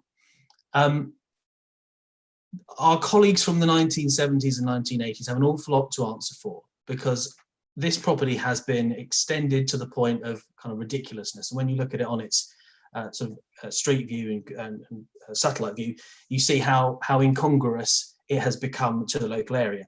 Now, that's obviously by the wayside, but there is something here that is important around intensification. Almost certainly what's being proposed wouldn't be acceptable in terms of extending to the extent that it has already been extended, if that makes sense. And I think what we're doing here is over intensifying an area that has already had significant overbearing additions to it. In terms of the revised scheme, I think what this demonstrates, and the objections I think that residents have put forward, demonstrate the damage that is done when an application is made that is even more obnoxious to the residents than that which we are now left with. The previous application has been withdrawn, and we're now left with something that is marginally better.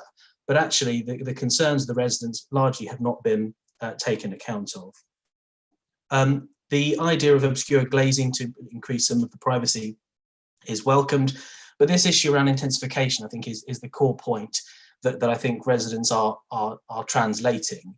And looking at the significant change of use, this property originally was a family home, and it is now being carved up into what will be 6 small units. It's positive that they are all meeting the space standards, but Worthing deserves better than this. And certainly the 70s and the 80s were not a good period for our town generally, and a number of fine family homes were carved up into smaller units. We are left with a legacy of parking issues, of over-intensification, of a lack of outside amenity space, and all this is doing is adding to it. It's 2020, the 80s are a dim and distant memory, and we shouldn't be adding to problems that were created 30 plus years ago. The issue around the green roofs, on principle, the idea of some external amenity space being created is a positive thing. However, when taken in consideration with the residents and with neighbouring properties, having people, in flying gardens certainly doesn't seem to be appropriate in terms of privacy, and that amenity balance between the existing residents and the new residents seems to be somewhat in conflict. I won't wax on too much, but I think there is a point here, and I've sat on the planning committee, and I understand the balance that has to be struck between the existing residents and also the value added by new properties. You're adding six properties in to a relatively small area. It's a significant over-intensification. It's a significant change of use from a relatively sedate rest home into something that will have a much greater impact on residents. And I would just urge the committee not to make the mistakes that were made 30 years ago, and not to add a significant number of residential units into an area that is already extremely busy. Parking speaks for itself. There is not enough parking in Worthing. It's not a material planning consideration, but it is a practical consideration. And I know members of this committee have spoken out in the past for other areas where parking has been a concern. And I would ask them to just consider the practicalities, certainly given how busy and how popular Goring Road Shops is. Members, that's principally my submission. The over-intensification, significant change of use are my principal concerns, and I'm happy to take any questions that the committee may have, but hopefully my comments speak for themselves. Thank you, Chair. Thank you, Councillor Crouch, and 45 seconds to spare. Well done. Right, members of the committee, have you got any questions for Councillor Crouch, just on clarification on anything that he said, please? If so, indicate.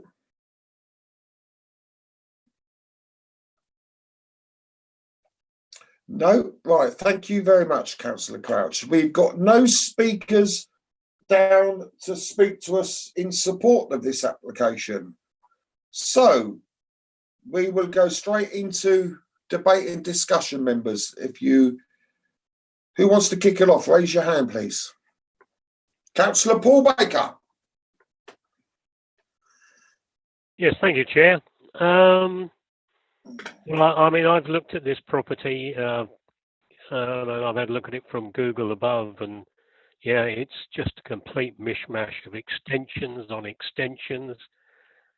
Quite frankly, I think that if we were to grant this planning permission, I'd feel really sorry for the local residents living on either side and to the rear of this, because this is just so overbearing and overlooking of what their gardens and the area itself. So I just really can't see this as being acceptable. and as being an overdevelopment.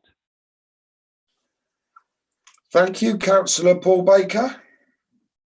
Who else has got any comments on this one, please?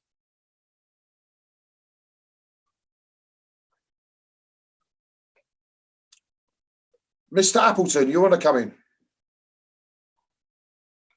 Yes, Chairman. I just, in response to Councillor Baker, really, because I'm concerned that we should be considering this as overdevelopment when actually it is just making use of existing floor space. I do take Councillor Crouch's point that this has been significantly extended in the past, but that floor space exists, and this is effectively a more modest reuse of that floor space in terms of the previous proposal by trying to make use largely of the existing, albeit that smaller 2-metre extension to the back of the garage. So this is really a reuse of the existing. There is already overlooking from the care home to adjoining properties, and there's an opportunity to slightly improve that situation by part obscure glazing the side elevation windows to number 17 and 21. As far as Ripley Road to the rear, I know there's been some concerns about replacing windows with patio doors, but at a distance of 25 metres, that really wouldn't cause overlooking. I would just, taking on the concerns of the neighbours, that one of the points is obviously potentially getting access onto those green roofs. The green roofs are proposed to help deal with the sustainable urban drainage system, and obviously the idea of the green roofs is not to provide additional amenity space. So I'd be quite happy, Chairman, for an additional condition to be added to prevent the use of green roofs. Clearly the area that is going to be used as a roof terrace has a privacy screen to prevent overlooking, but I do take the points of neighbours that if in the future those green roofs started to be used, that would exacerbate overlooking. So that would be an additional safeguard for committee to consider and to address some of the neighbours' concerns. Thank you, Mr. Appleton. Councillor Jim Dean. Thank you very much, Chairman. I kind of almost following on from James again. We are where we are. I mean, I think also we can't even lay the blame at the planning committee in the 1980s, because this was lost on, or it was presumably voted against in planning committee and was lost on appeal. So if you like, the damage was done then, and that horse has bolted and bolted several times again as further extensions have been added, with presumably without any planning applications to go with them. So we are where we are. The building is as it is, and there are at the moment significant overlooking issues which are being addressed by this application. Having seen the previous application, and I do take Councillor Crouch's point, we shouldn't always assume that that was the one that was intended to go through, and they can be put up in order to make the subsequent one look better. I do think there has been a genuine attempt by the applicants here to answer some of the issues that were raised and were obvious problems with the original application. In particular, I think all but one of the apartments now have their own amenity space. That clearly is a very welcome addition.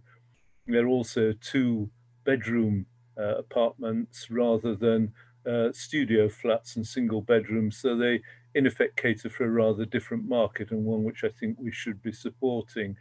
So I have an awful lot of sympathy with what's being said. However, I am kind of aware of the fact that that building exists. It has to have a use. This seems like a very genuine use and a very useful way of reusing that space, one which is clearly not going to go back to being a care home, because it probably doesn't meet the kind of standards that will be accepted now. Yes, I suppose it's possible that an even better application might come up, but this seems to me to tick a lot of the boxes I think there is also the issue, there is an additional parking space created on the road because of the closing off of the driveway.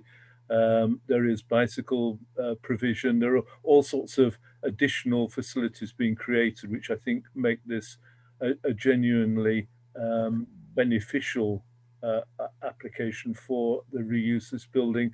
And I think the residents, I think, maybe have got so used to the fact that it hasn't been used to this sort of intensity, but it could have been right up to the present day if it had maintained its use as a care home. But clearly it's been out of use for some time. It's now neglected and has been very quiet as a result. I think, so for that reason, I'm minded at the moment to support the recommendation. Thank you, Councillor Dean. James, you still got your hand up. Did you want to come back on something that Councillor Dean said, or you forgot to put your hand down? Right, Councillor Helen Silman, please. Yes, thank you, Chair. I want to raise the question of the sustainability issues within the conversion that will take place if this is approved. And I just want to ask you, could you have got condition on a sound insulation scheme, condition 8, and you have a condition 12, including the green roofs in surface water disposal, but there's nothing at all about energy production or use. In particular, will each of the units, is it intended that there will be a common air pump system, or we certainly don't want 7 more gas boilers around there? And in general, could we have a condition to that effect? James, you've got a couple of questions there. Yes, I mean, obviously the scheme does include some sustainability measures in relation to the green roofs, but we don't have the detail of what they would do in terms of individual boilers, or whether they would make use of any renewable energy technology. Certainly there is the flat roof that could incorporate green roofs and potentially some PV panels. So I'm happy to add a condition that would require details of sustainable measures. Quite often these conversions do mean that you can get a better thermal insulation of the building, because quite often there's an upgrade in terms of replacing, you know, substandard windows and providing insulation with the sound insulation. But if we put the condition on, then we can make sure that we get the appropriate upgrades to the building from a sustainability point of view. Councillor Silman, are you happy with that response? Yeah, can I just come back with that? Yes, I am. Yes, I am. And thank you very much. And on the basis that there is that condition, I would approve the application. Thank you, Councillor Dean. You've still got your hand raised. Was that a mistake, or did you want to come back on one of those points? No, you've gone. Councillor Smitherman.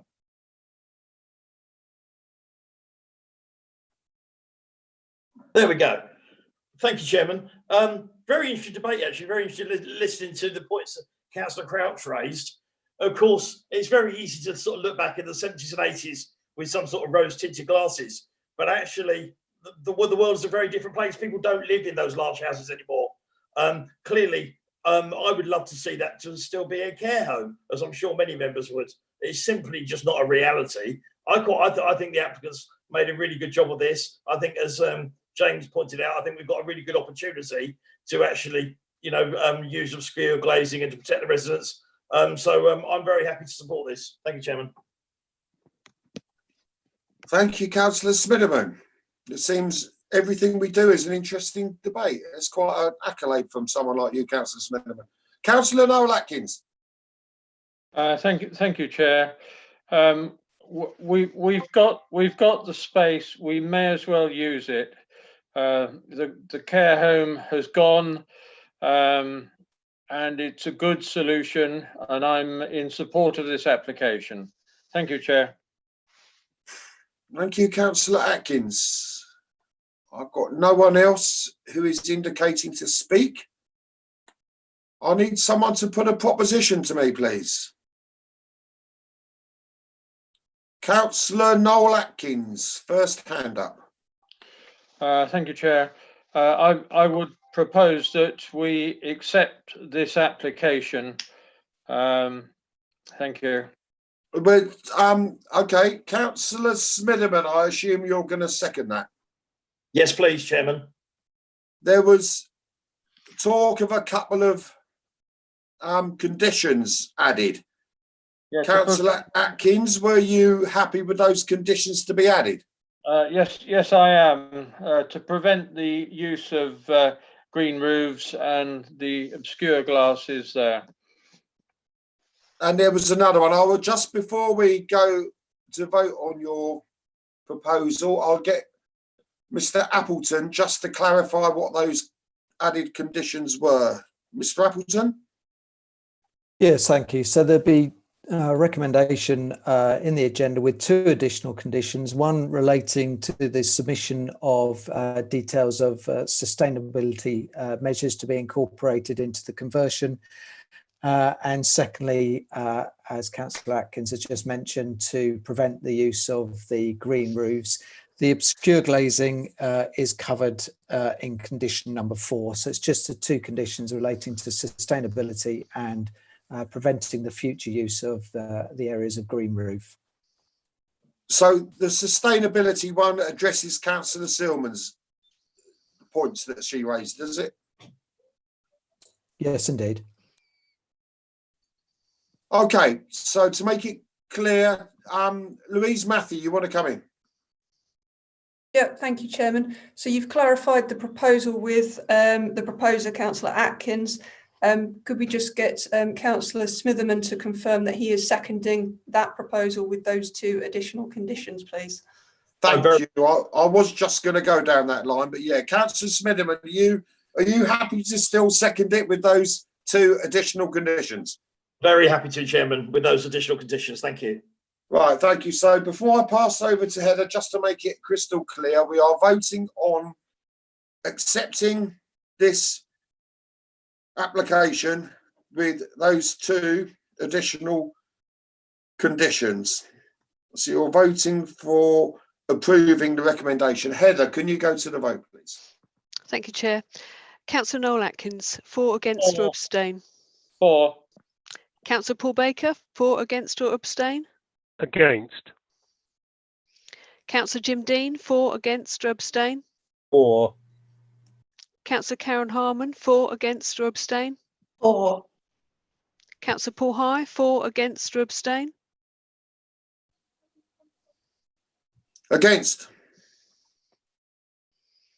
Councillor Helen Silman, for, against or abstain?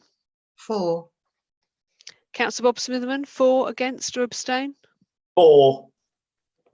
And finally, Councillor Steve Wills, for, against or abstain? Councillor Steve Wills? For. For.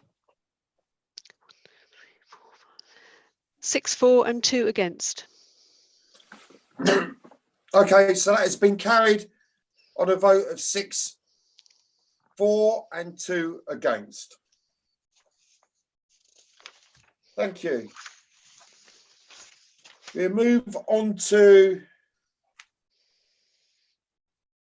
application 3, which is AWDM/0108/20 Nursery Cottage, 12 Hurston Close. I believe Mr. Gary Peck, you're presenting this one to us. Yes, thank you, Chairman. I am. I'll come into Excuse me. Oh yeah, sorry, Louise had her hand up, but she took it down now. Louise, did you want to come in? Louise Matthew? Louise Matthew, you've got your hand up. Did you want to say something? Can you unmute yourself? Yes, sorry, Thank you. Councillor High, a couple of technical issues there. I believe that we're going to consider maybe a short adjournment just for a couple of minutes before moving on to the next item. Are we?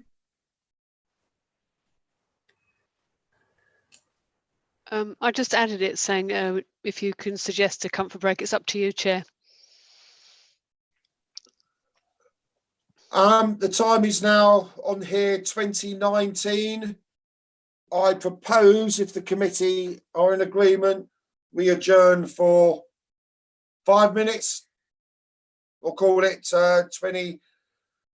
We'll adjourn till it's gone to 2020 now. We'll adjourn till 25 past. Okay. Right. 5 minutes.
How are we doing, Heather? Is everyone back yet?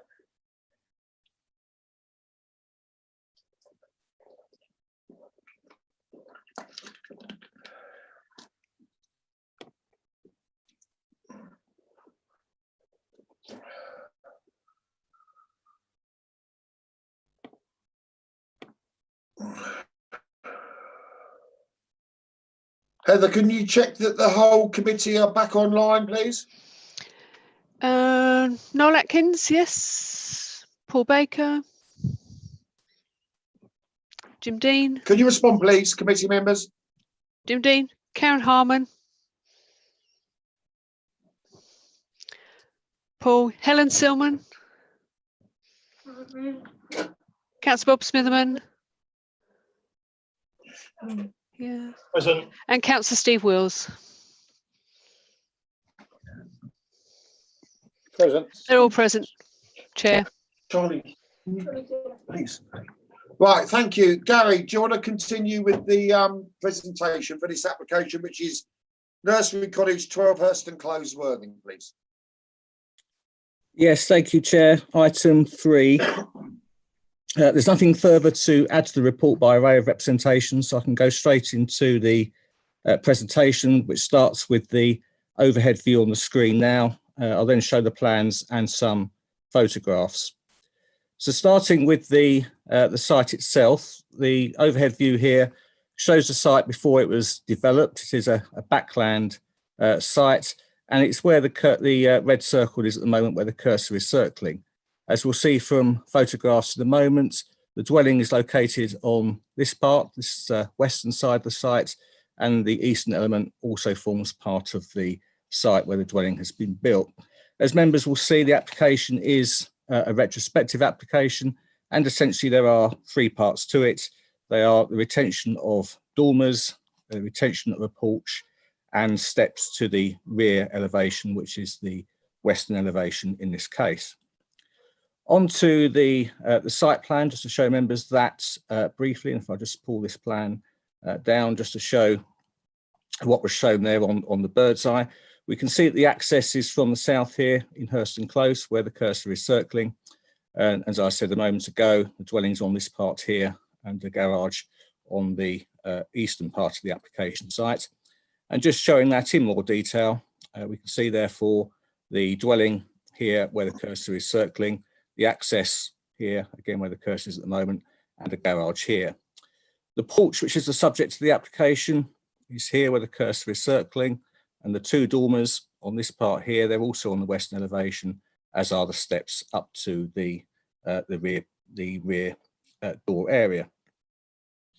So then going on to the plans that are submitted with the application, and the key ones just to look at on these plans here is the first floor plan, and in particular with regard to the dormers.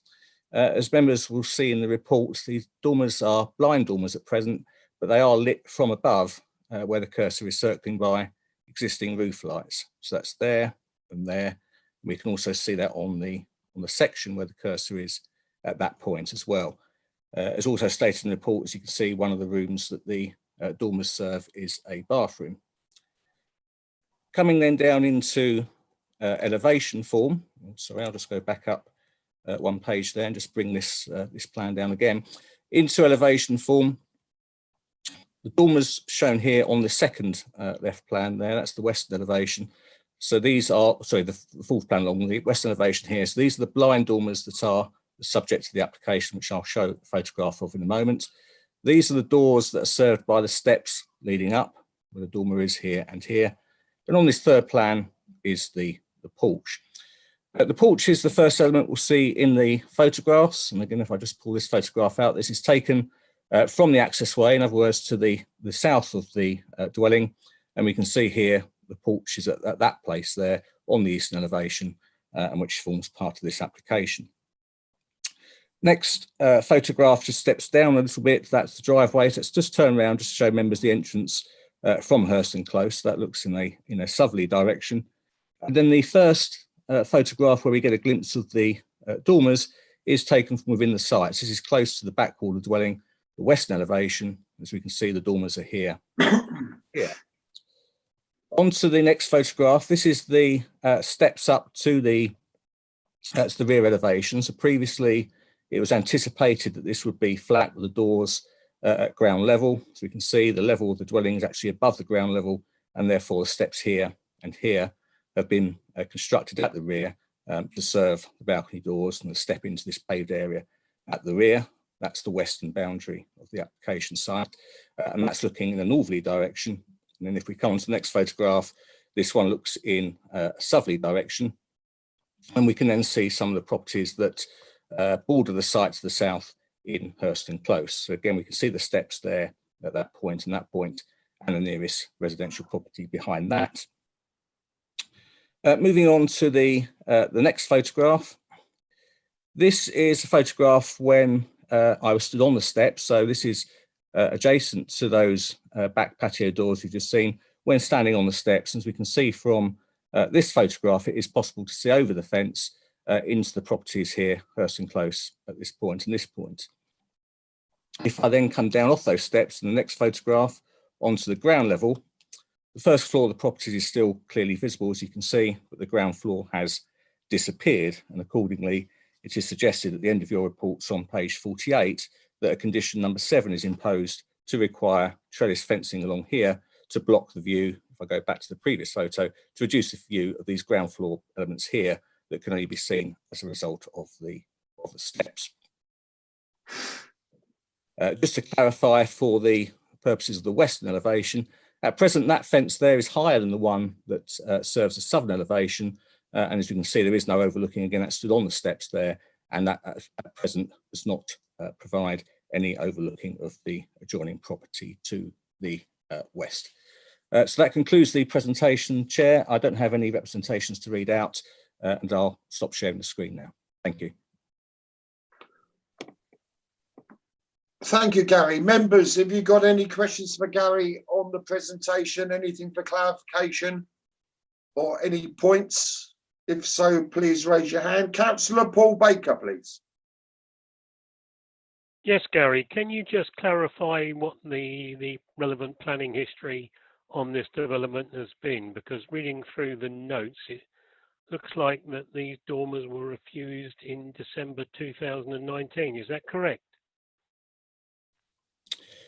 Yes, Councillor Baker, that is correct, but it was a procedural issue, and it's picked up in terms of some of the representations that neighbours have raised. Neighbours have raised concerns that windows will be inserted into those dormers subsequently. The application we received at the back end of last year was a non-material amendment application. They are not full planning applications, they simply amend an existing consent. And the purposes of those is that you can't then add any additional conditions. So therefore, procedurally, had we approved that application, it then would have been impossible for us to prevent the insertion of windows in those dormers in the future. So it wasn't a planning assessment as such, it was simply that the procedure was incorrect because we wouldn't be able to prevent the insertion of windows if it's not a full planning application. Clearly in this case, because it is now a full planning application, we can then impose a condition withdrawing permitted development rights, which would mean that the insertion of windows in those blind dormers would require a future planning application that would need to be considered by this committee. Thank you. Thank you. Members, any more questions for clarification on Gary's? Councillor Helen Silman, please. Thank you. Yes, Gary, page 46, the penultimate paragraph, which deals with the issue you've just mentioned. And of course, I would like to see a condition that glazing cannot take place in the future without a further planning permission. But if it is done without that planning permission and another retrospective application comes back, can you explain to me the bit in bracket, the expediency of any subsequent enforcement action? Does that mean that there will never be an enforcement action if glazing is put in the dormer windows in the future? Which would require then a retrospective application? No, this goes back to how we deal with retrospective applications, which must be that the planning merits are strictly considered, irrespective of whether the application is retrospective or not. I don't know if it'll help to go back to share the screen, but in the case of glazing in those western facing dormers, perhaps if I do just share my screen for the moment. If I just come back into my presentation, because it may assist, if I can just come back up to the very first item. My view as an officer, if an application was submitted to insert dormers, which would be in this area here for the glazing rather into the dormers here, that would quite clearly overlook these properties to the west. Yeah. There would be absolutely no grounds to grant permission for that. So even if retrospective, I think the applicant would be very ill-advised to do that, because I think there'd be a clear planning justification to refuse that application, and hence therefore a clear justification for taking enforcement action. So in that case, that would be expedient. So I think the glazing is quite clearly a critical concern. So hopefully that's what I meant by that paragraph. I think that if that was done retrospectively, the applicant would have little chance of success. Thank you for clarifying that. Thank you. Right, members, any more questions for Gary on the presentation in front of us?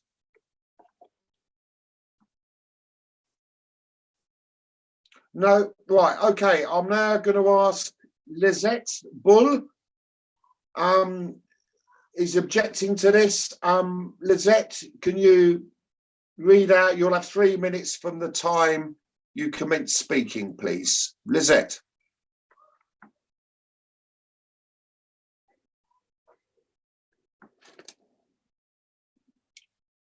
Right, let me. Oh, hello, can you hear me?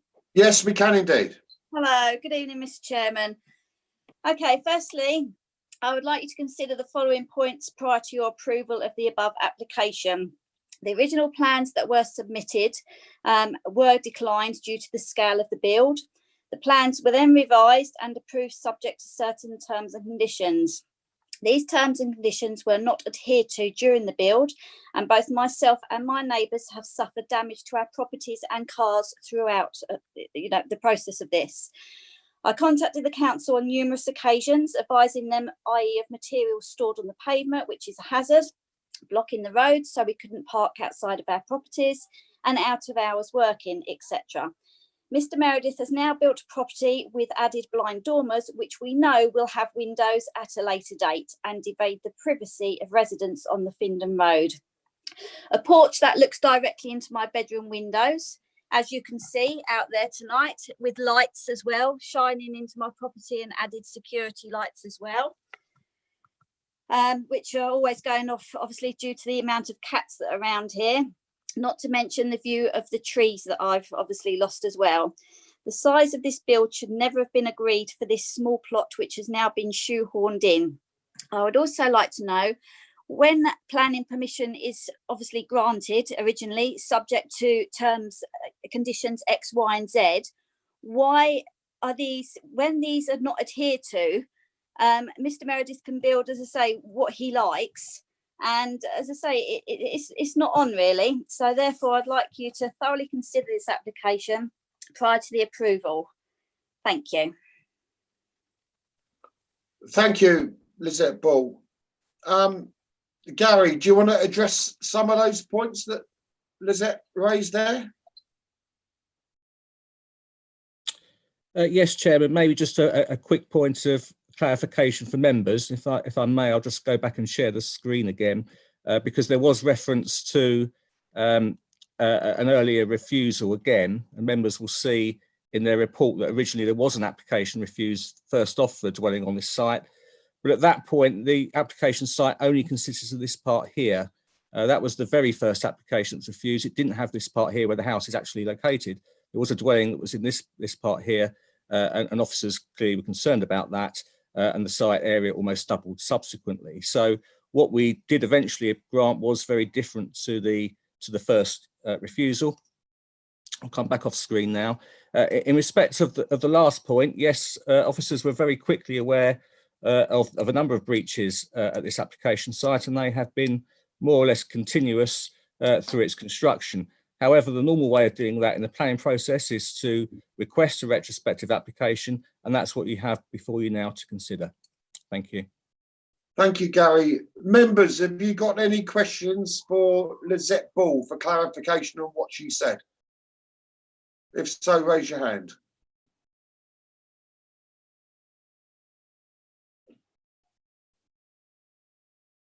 No? Right, we'll move on. We've now got Paul Meredith, who's, I believe, is in the meeting, is speaking up as a supporter for this.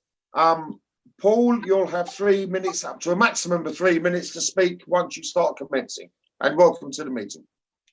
Hello, Chairman. Thank you very much. Hope everyone's safe, and I'd like to give my little bit into the meeting. I'd like to point out that the chalet bungalow has been fitted perfectly into its surroundings without blocking out anyone's light or overlooking anybody's personal area. What was formerly a piece of land used for dumping rubbish by certain neighbours has now been returned to an excellent, versatile family home. On that case, I would like to say that from a development point of view, this is backland development that has taken place and has fitted in my opinion, perfectly.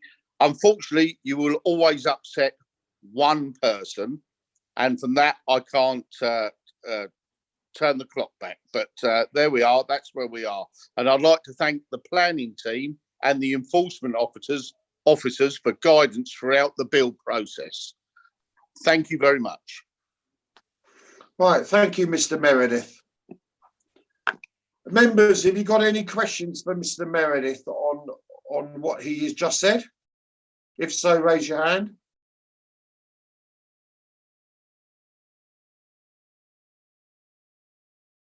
No?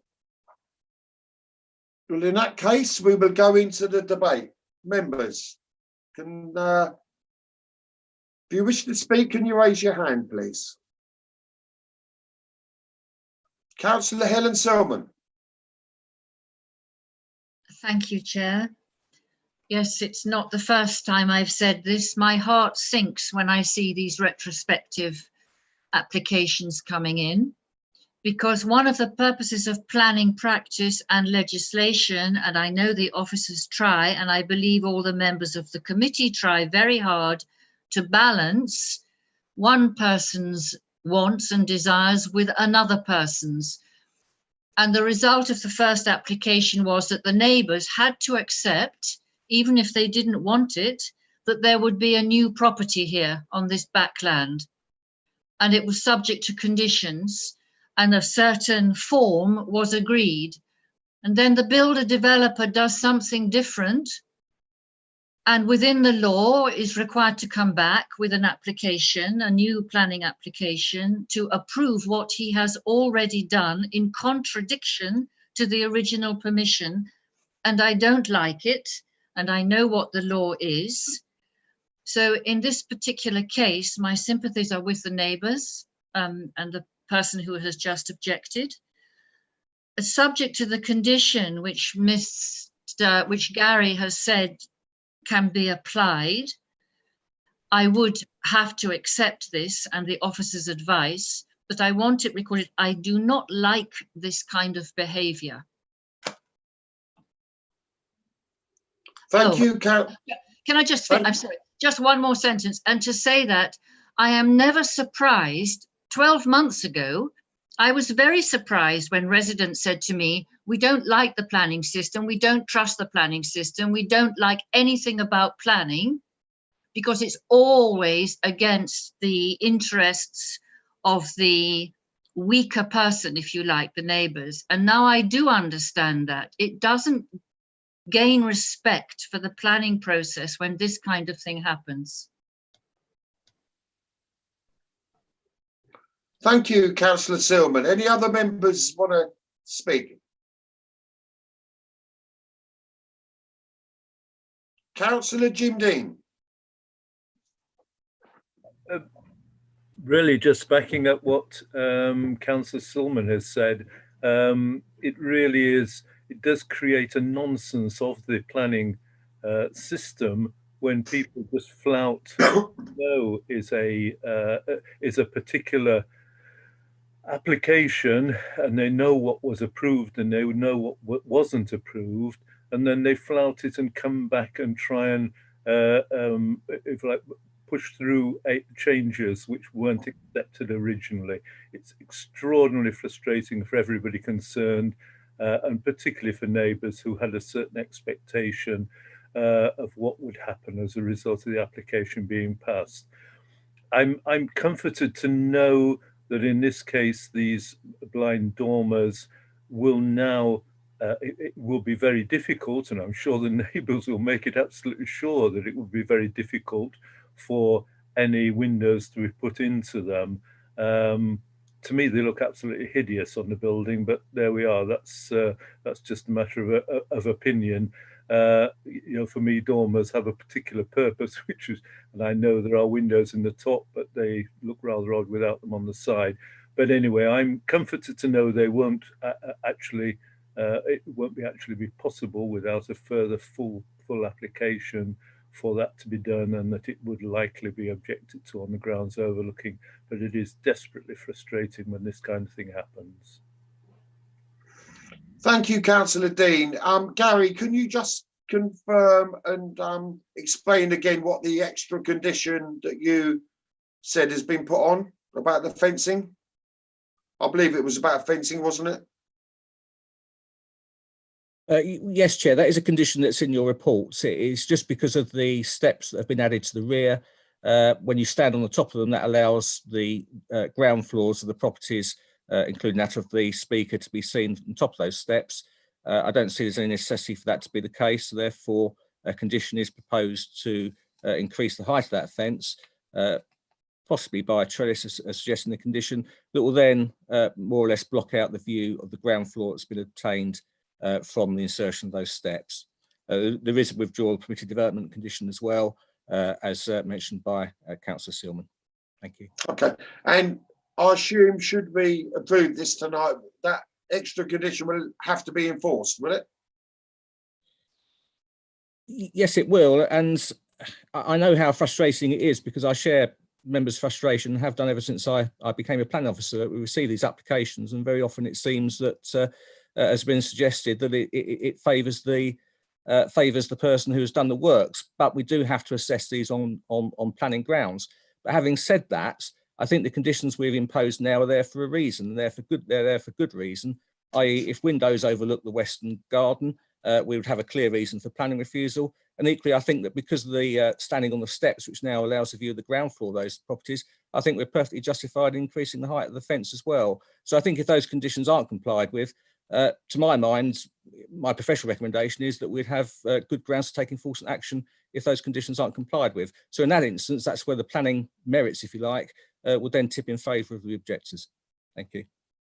Thank you, Gary. That's quite helpful. Councillor Dean, you've got your hand up again. Did you want to come back? No? Does any other members want to speak on this? Councillor Paul Baker. Yes, I think really I'm only echoing what Councillor Dean and Councillor Seelman have said, really.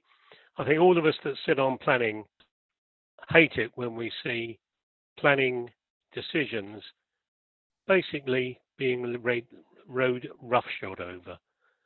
We're once again presented with a fait accompli that all we can do is try and ensure that nothing else happens on this site. I'm satisfied that the conditions will be in place to ensure that, but certainly as a councillor, one of the biggest objections I get from the public is when planning permission is granted and that planning permission is not adhered to. We all hate it. We all hate seeing it. There's nothing we can do about it, unfortunately. Only ensure that conditions going forward prevent any more of these flagrant disregard of planning regulations and enforcements. Thank you, Councillor Baker. Does any other members want to speak? Right, can I have a proposition from somebody, please?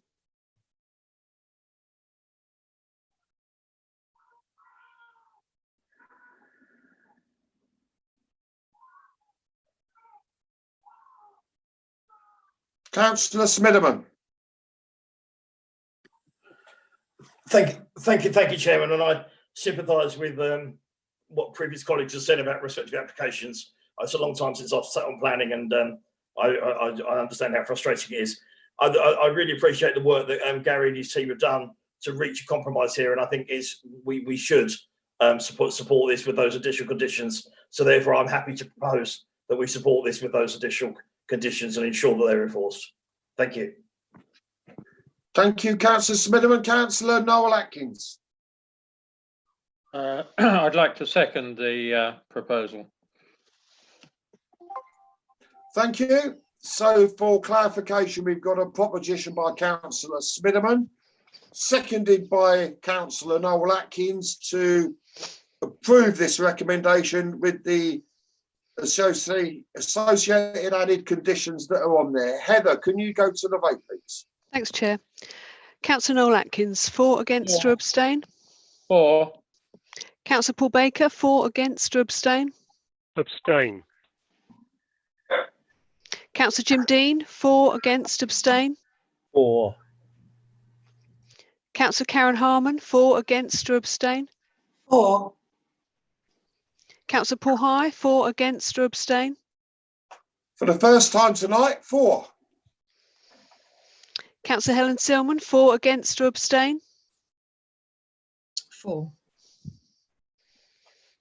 Councillor Bob Smitherman, for, against, abstain? For. And finally, Councillor Steve Wills, for, against or abstain? Could you unmute Councillor Wills, please? Yeah. For. Thank you. 7 for and 1 abstention.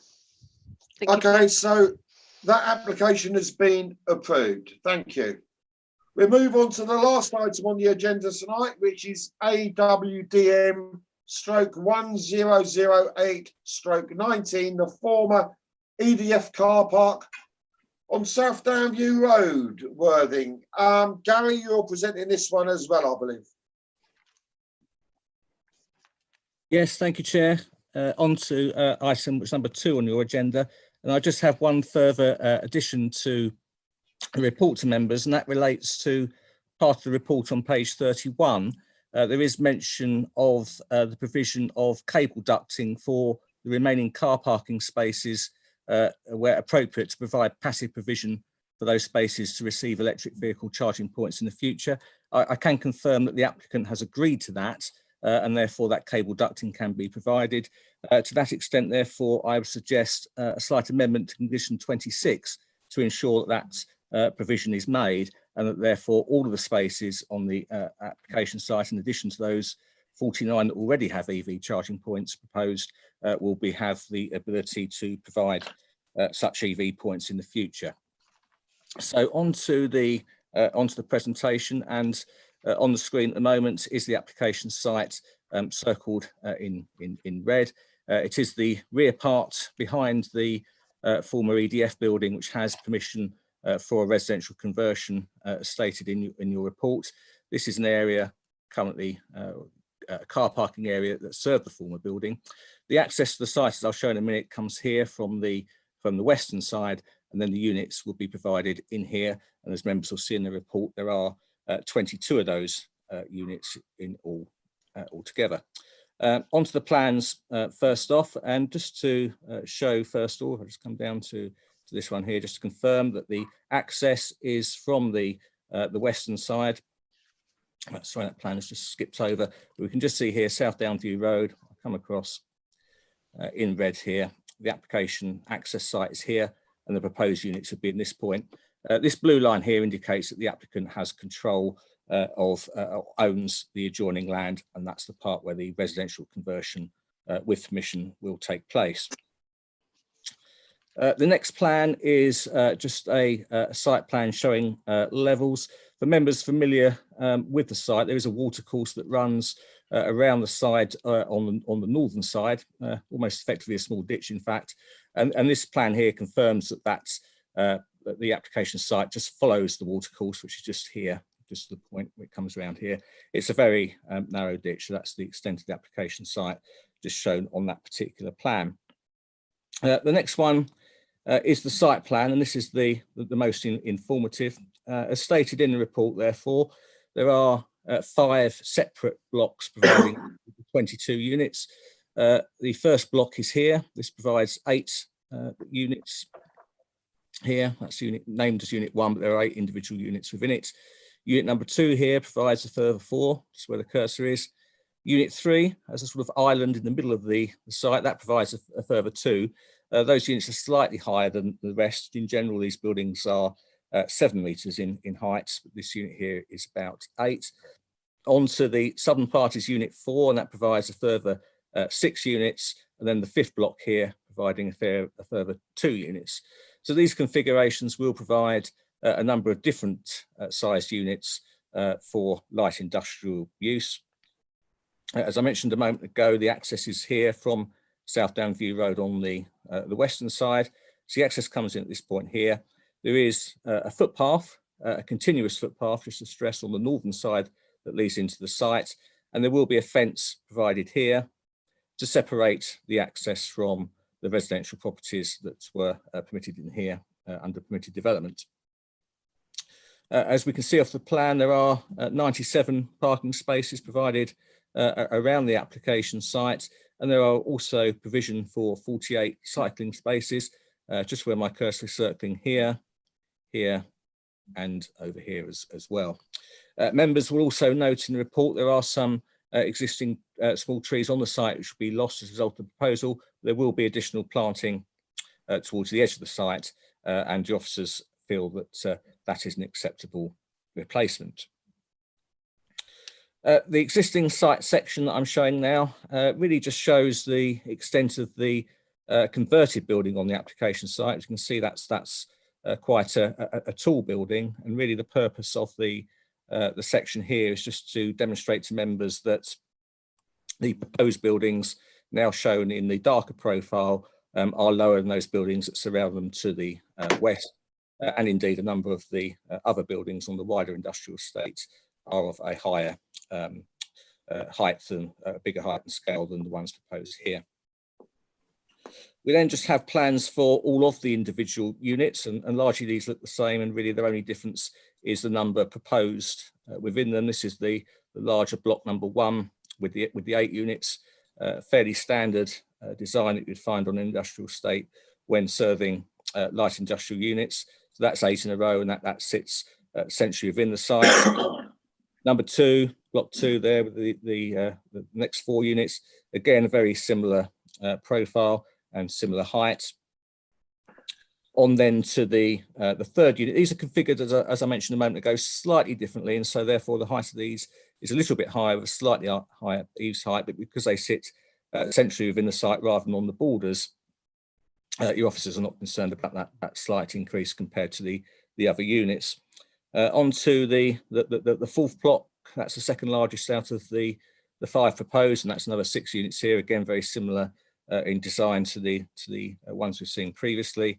And lastly, onto the 5th unit, which also provides those 2 blocks with a similar height. That completes the plans and the photographs now. In many ways similar to the first one, similar to what you've already seen. We'll just go through these overhead views. So this one is looking in a northerly direction, again, just to confirm the axis is on this part here to the right, and the units will be located within this part here. So that's a standard north view. This is then bending round, looking to the west. And we can see here the Rayner building that is adjacent to the application site is a substantial building, and the proposed buildings will be rather low in comparison to that particular building, relatively recently built. That's a western view, and this is a southern view again showing the scale of that building there and that one there, with the proposed units centrally located in the site. Then some photographs. At the time this one was taken, the site was at that stage still fenced off. That's looking towards the access. So the access here, there is, as we can see, a sufficient width to it, and that will then provide access to those units behind that. And that then shows the building to be converted into residential use. Standing back slightly, a view to the south here, so it's just slightly outside the application site, but the access will be just behind where that hedge is. Then looking in a northeasterly direction, just confirm they are the properties that all the buildings that are being converted into residential use. And not only do we have those buildings in future residential use, but as members will be aware, there are residential properties that sit on the western side of South Downview Road. The access point is here though, and the officers do not feel there'll be an additional harmful impact in that respect. That's again looking back to the south. You can see here the access is of a sufficient width and radius to serve the development. That's into looking across the site from the adjacent cash and carry warehouse. So that's looking back into there. As we can see, because of the height of this building, the lower height of the industrial units would be relatively well screened from that particular viewpoint. And then these are just some last photographs within the residential conversion when it was taking place. And again, we can see the scale of the building that sits to the south of the application site, and looking across the site itself, which clearly now is an undeveloped area within an industrial estate. And then one last one looking across. As we can see, there is some screening beyond the site boundaries to sufficiently mitigate any wider views, but nonetheless it is an industrial estate in any case. So as stated in the report, there is a need for such accommodation within the town. That's been long recognised by the local plan, and subject to the addition to condition 26 to ensure that passive provision is made for the remaining parking spaces for EV points. The recommendation is as printed. Thank you. Thank you, Gary. Members, have you got any questions for Gary on the report as he has presented it to us, please, for clarification or questions? Sorry, Chair, can I just intervene? It seems that the live stream is paused momentarily. Can we just pause the meeting while I see if I can get it back? Okay, let us know when you got it back.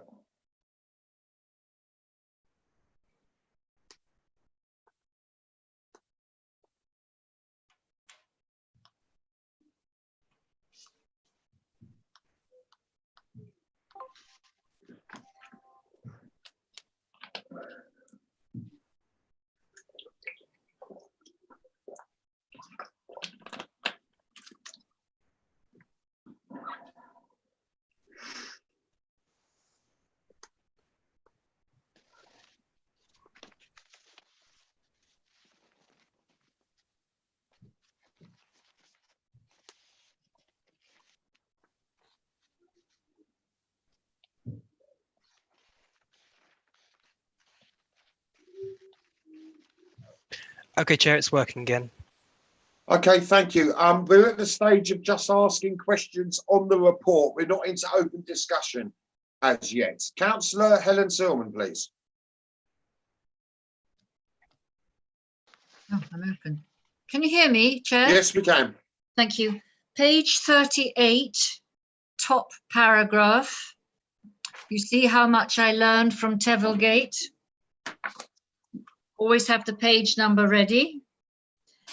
It's a question, the second sentence, which I could read out, notwithstanding the details shown on the submitted site plan, it is considered further consideration should be given to the construction design of the proposed acoustic barrier and its precise siting in relation to the above mentioned footpath and ground floor windows. I want to know, has there been further consideration to the design and siting? Gary? Yes, thank you, Chair. Yes, there has, Councillor Silverman. I'm sorry I didn't clarify that in the report. There have been discussions recently about firstly the footpath itself on the northern side, and then also the provision of the fencing to serve to separate the footpath and the residential properties. It is felt it's a matter we can deal with by condition. As I understand it, at first the applicant just wished to put a standard panel fence up, which we felt would be a bit harsh. We've now gone into, I think, a stated in the report, a fence where it's, I think, an acoustic one where some plants can climb over it to soften the barrier. So our concern was firstly that the footpath that served the development wasn't of a sufficient width for pedestrians to access the site, but equally then the applicant had just suggested they were going to run a standard close-boarded fence up the boundary, which when it has residential properties close by it. So I think we've covered that point. It can be controlled by condition if necessary. Thank you. As I say, we're not into discussion about this yet, members. It's only questions on the report. Councillor Noel Atkins, please. No, I haven't finished. Well, you can. Oh, I'll let you come. I'll let you come back in a while. Councillor Sorry. Noel Atkins, please. I apologise. Thank you, Chair. Question for Gary on the presentation. In the condition 12, it talks about car parking spaces maximum of 97, and yet on the previous page it talks about parking spaces 1 per 30 square meters, which would actually give you 81 spaces. Could you clarify that, please? Gary?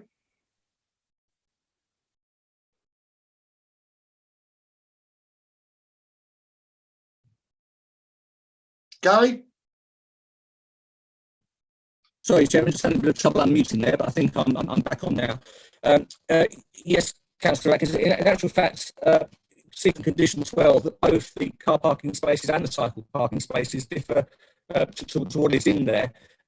We have to be careful, ironically, with parking provision that we don't over-provide parking, but having said that, given the nature of surroundings, we do feel it's appropriate to provide the 97 if we're offered them in this instance. So, as such, an over-provision could be welcomed.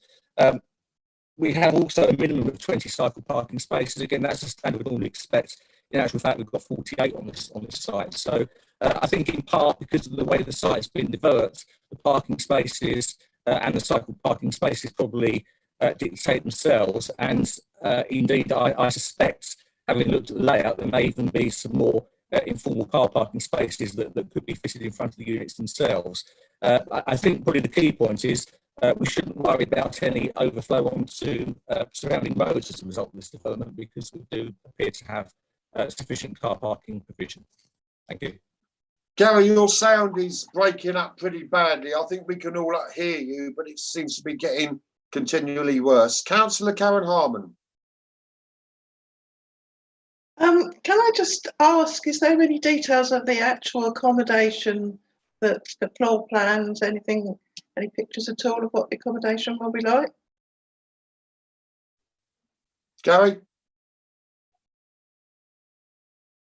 Yes, I'm sorry, I've got some problems here with my laptop because everyone else is breaking up as far as I can hear them.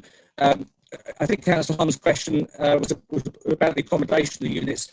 They're basically the same as standard industrial units of a rectangular type on the we saw. They do vary so much. That might help, I don't know. But they do vary in size. There are some smaller units and some larger ones, but they're all B1 class units. Thank you. Councillor Atkins and Harman, can you turn your hands off, please? Councillor Bob Smitherman. Yes, thank you, Chairman. I hope Gary can hear. Really helpful presentation.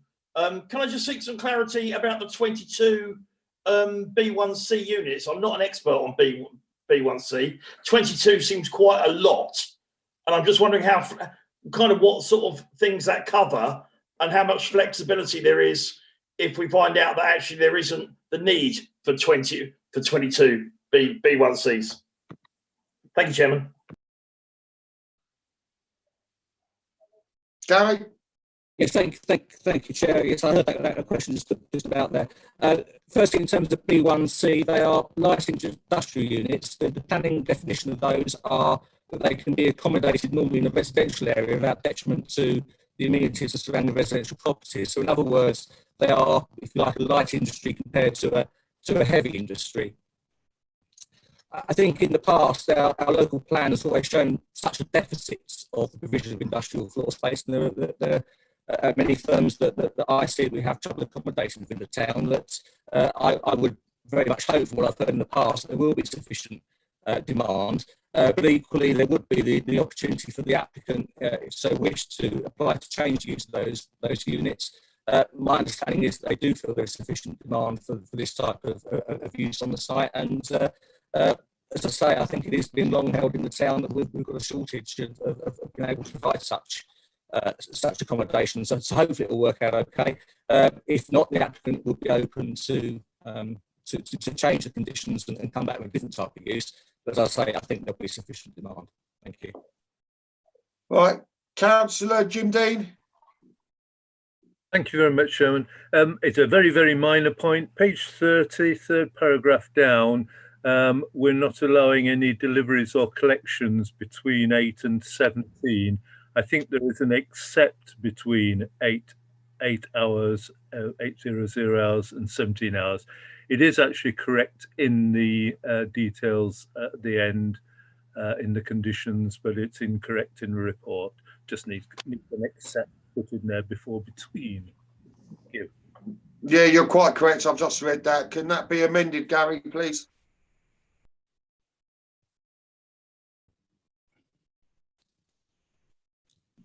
Yes, sorry, I'm having trouble. I'm losing. Yes, congratulations, Councillor Bean. You spotted this month's deliberate mistake in the agenda. So well done on that. The key thing is correcting the conditions, as you correctly say. So we need not worry about that too much further. But certainly well done on spotting that little error. Thank you. Councillor Silverman, you wanted to come back on another point? Yes, thank you, Chair. No, it's in connection with the acoustic fences again. Conditions 19 and condition 28 both refer to these acoustic fences. One is on the north side of the site and one is on the west. Why is there a difference in height? One is 2 meters and one is 2.4 meters. Gary?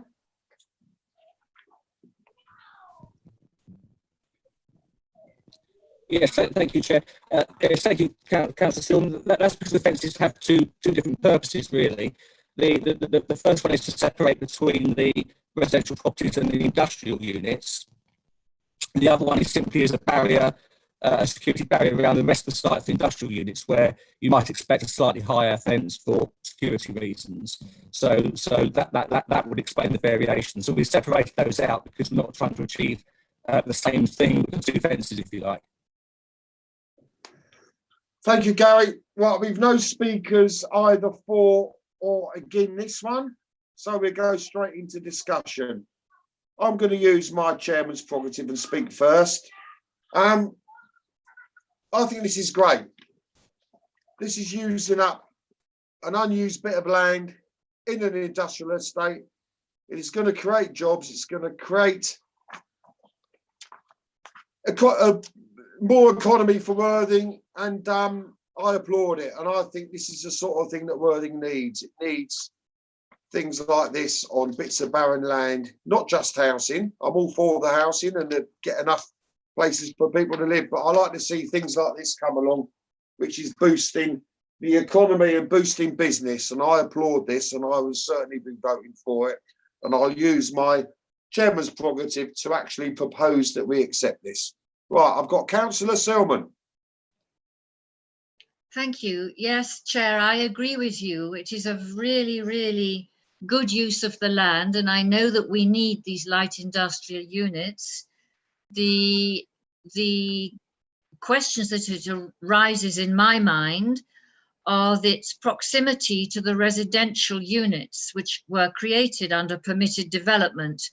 So it's very unusual to find 78 flats more or less in the middle of a light industrial estate. And I think the two issues which arise are the noise and the air quality for those people living in the residential units. And it's clear that the officers, through conditions and in various reports, have tried very, very hard to address these two issues, which will impact the people living in those flats. Because really it's irreconcilable. Although you can mitigate, you can't remove the fact that there are going to be a lot of vehicles coming and going, potentially quite a lot of noise, loading and unloading. I don't know what kind of machinery might be used in any of these units, but it is as it is. So what I really want to ask the officers, through conditions, are you satisfied, for example, air quality? Idling should be added to the list of noise aspects, because idling of car engines is both an air pollutant and a noise pollutant. And although in a moment, I'll get back to it, the numbers of things listed that create noise, including the forklift trucks, and various other things. It should include idling, and there should be a condition requiring signage to prevent idling wherever vehicles are going to be loading and unloading. It's a real menace, people who will not turn off their engines when they're loading and unloading. It only takes a few seconds to turn it off and then turn it on again. That's one thing. The second thing is each of these units, from the sustainability point of view, have they got free rein to put in their own heating and cooling systems? And shouldn't we add something that every unit, however it is fitted out, should be done in accordance with the highest sustainability standards? Oh, this is a discussion, yes. So that's another thing I would like a condition about. That sustainability issues must be included when each of the units is let. Thank you, James Appleton. You've put your hand up. Did you want to come in on those points, or was it something before that? No, it's just on the general point about amenity. And just to say, in this case, I think we've got the best of both worlds. We couldn't control the loss of the building to residential, but there was at one stage a threat that they would argue that the whole site should go to residential because the curtilage buildings could also be developed for residential. So I think we've been working with the applicants and encouraging them down the route of providing employment on the rear half of the site. I think the key thing about the B1C use category is that it's a use that can be carried out in a residential area without causing any harm, and the list of things that are referred to under that use class would include things like smell, nuisance, and deliveries and everything else. So there is a lot of control through just making sure that they're only used for light industrial. And I think, as you've heard, we have added a number of conditions to mitigate any potential noise impact. You could just rely on the B1C category without those additional conditions, but we've got a belt and braces here in terms of hours of use, acoustic fencing and controls. And certainly we're happy to, but be careful about the sustainability, because obviously they are industrial units, but I certainly take the point about then subsequently alterations that might fit heating and fit alterations to the buildings that might be done in an unsustainable way. So we could certainly look at a condition that might cover that off in terms of making sure that we do ensure that through the occupation of these that they install sustainable means of heating and energy production.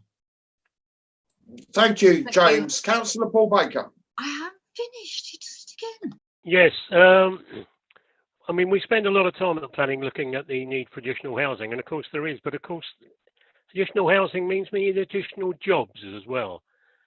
During this unprecedented time where with the virus and everything like that, there's been a big movement to small businesses and to manufacturing becoming the core business of this country again. And small businesses like this are the ones that are stepping up to the plate, being flexible, adaptable, producing PPE, getting us through this crisis time. I am totally in support of the small industrial units with flexibility for the businesses that are in them, that will actually go a long way to rebuilding not only the economy of Worthing and providing jobs for the people of Worthing, but for rebuilding the economy of the country. I'll be totally in support of it. Thank you, Councillor Paul Baker. Councillor Bobby Smitherman. Yes, thank you, Chairman. Yeah, Councillor Baker said everything that I would have said, really. I think what James Appleton said, I think, was really, really helpful.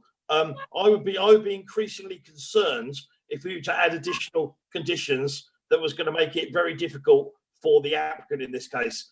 For all the reasons that you said, Chairman, in your proposal, which if you're looking for a seconder, you'll certainly get that from me. I think it's really important that we support this and we don't put an additional burden on the applicant, because I would hate to think that we put additional conditions on a proposal like this, which is going to have huge benefits for all the reasons that Councillor Baker has said, and therefore I would support the proposal with the original condition as suggested by Gary around the EV, but I wouldn't support any more onerous conditions than that. Thank you.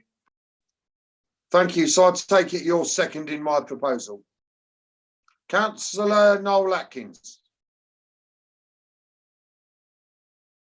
Thank you, Chair. I was going to second your proposal, but Bobby's done that. Thank you. Thank you. Councillor Helen Silman, you wanted to come back. I did. It's about the travel plan on page 39. A question was raised, and I don't know if it's yet been answered, Gary, you could tell me. There are no shower or changing facilities for the cyclist shown on the plan. Has it now been included? Gary? This is very important for the travel plan. Not specifically, Chair, in terms of a detailed plan for that. I would certainly expect there would be provision within some of the individual units. We could look at that again in terms of the floor plans. We do have to remember that internal floor plans can be changed without recourse to the council, but we certainly could discuss with the applicant their intentions on that. One thing, of course, to consider is that if we do have a travel plan condition, and that is shown as a shortage of those travel plan measures, then they wouldn't comply with that condition. So in some senses, the condition takes care of itself. I think probably at this juncture, I'd probably echo what Councillor Smitherman has said, is that to impose any further conditions now might be a bit onerous at the letting stage, but if at the travel plan stage, when these things are reviewed, a couple of months into the opening of the units, for example, and we find that to be a particular shortage of the travel plan initiatives, then again we can look at it at that stage, and that might be the more appropriate timing, given the nature of what's being proposed here. Yeah, thank you. Yes, I agree with that. Just one more thing, because I'm ignorant. Can car charging points also be used for electric bikes? Because more and more people are getting electric bikes now. Would there be different kind of chargers needed? I'm not sure I know the answers to that, Councillor Silman. It's something I can try and find out. There may be some other more technically gifted members of myself. I don't know the answers to that, but we do. I may be able to answer you that one. Most electric bikes can work off a normal 13-amp plug top.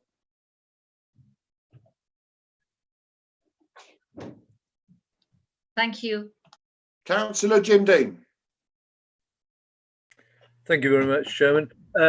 Yeah, I mean, obviously, very much in support of anything that improves employment opportunities, and this is clearly meeting a need which we have in Worthing already.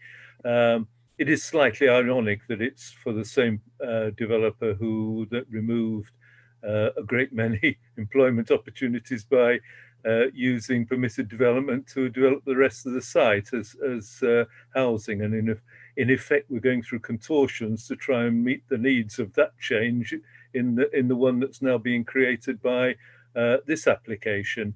I do think also I do get what Councillor Smitherman is saying, and I think what Mr. Peck is saying, but we do have to keep pressing on sustainability.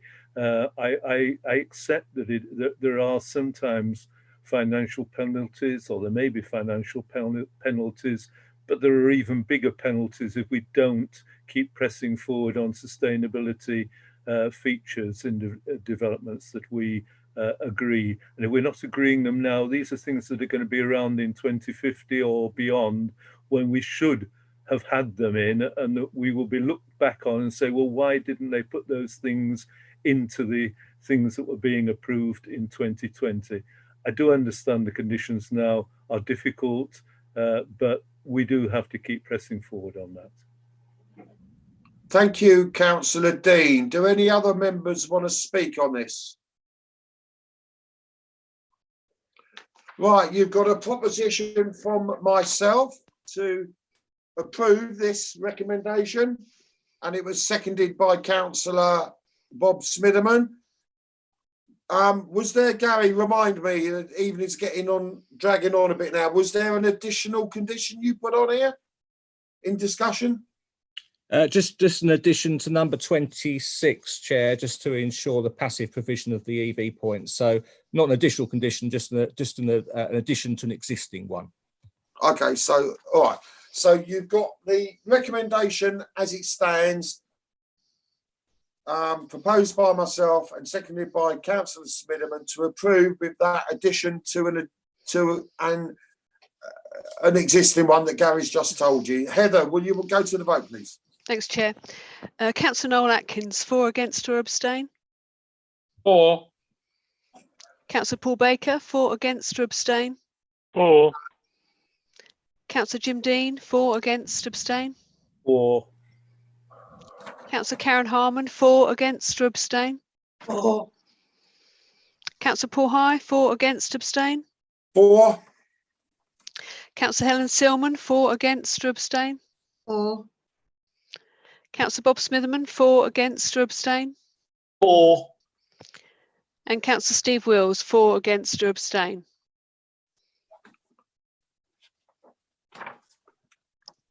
Councillor Steve Wills, still with us? Thank you. That's unanimous, Chair. Right, that's passed unanimously. We'll move on to agenda item 6, public question time. Excuse me. We did put out with the minutes that should any members of the public want to ask a public question, it should be submitted by midday on Monday, the 20th of April, 2020. I don't believe, Heather, we had any submitted, did we?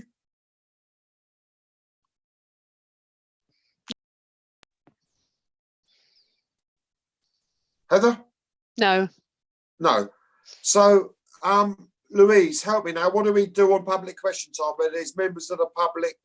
Hopefully there's one or two left if they're not all been bored with us so far. How do we take the public question time, Louise? So all the public questions now have to be submitted in writing. Heather's confirmed that there are no public questions, so that's the end of the public questions. Okay, thank you very much. So with that, at 21:27, I close the meeting, and thank you, members and officers, for sticking with it. I personally think it went very well as to be expected, and we got through 4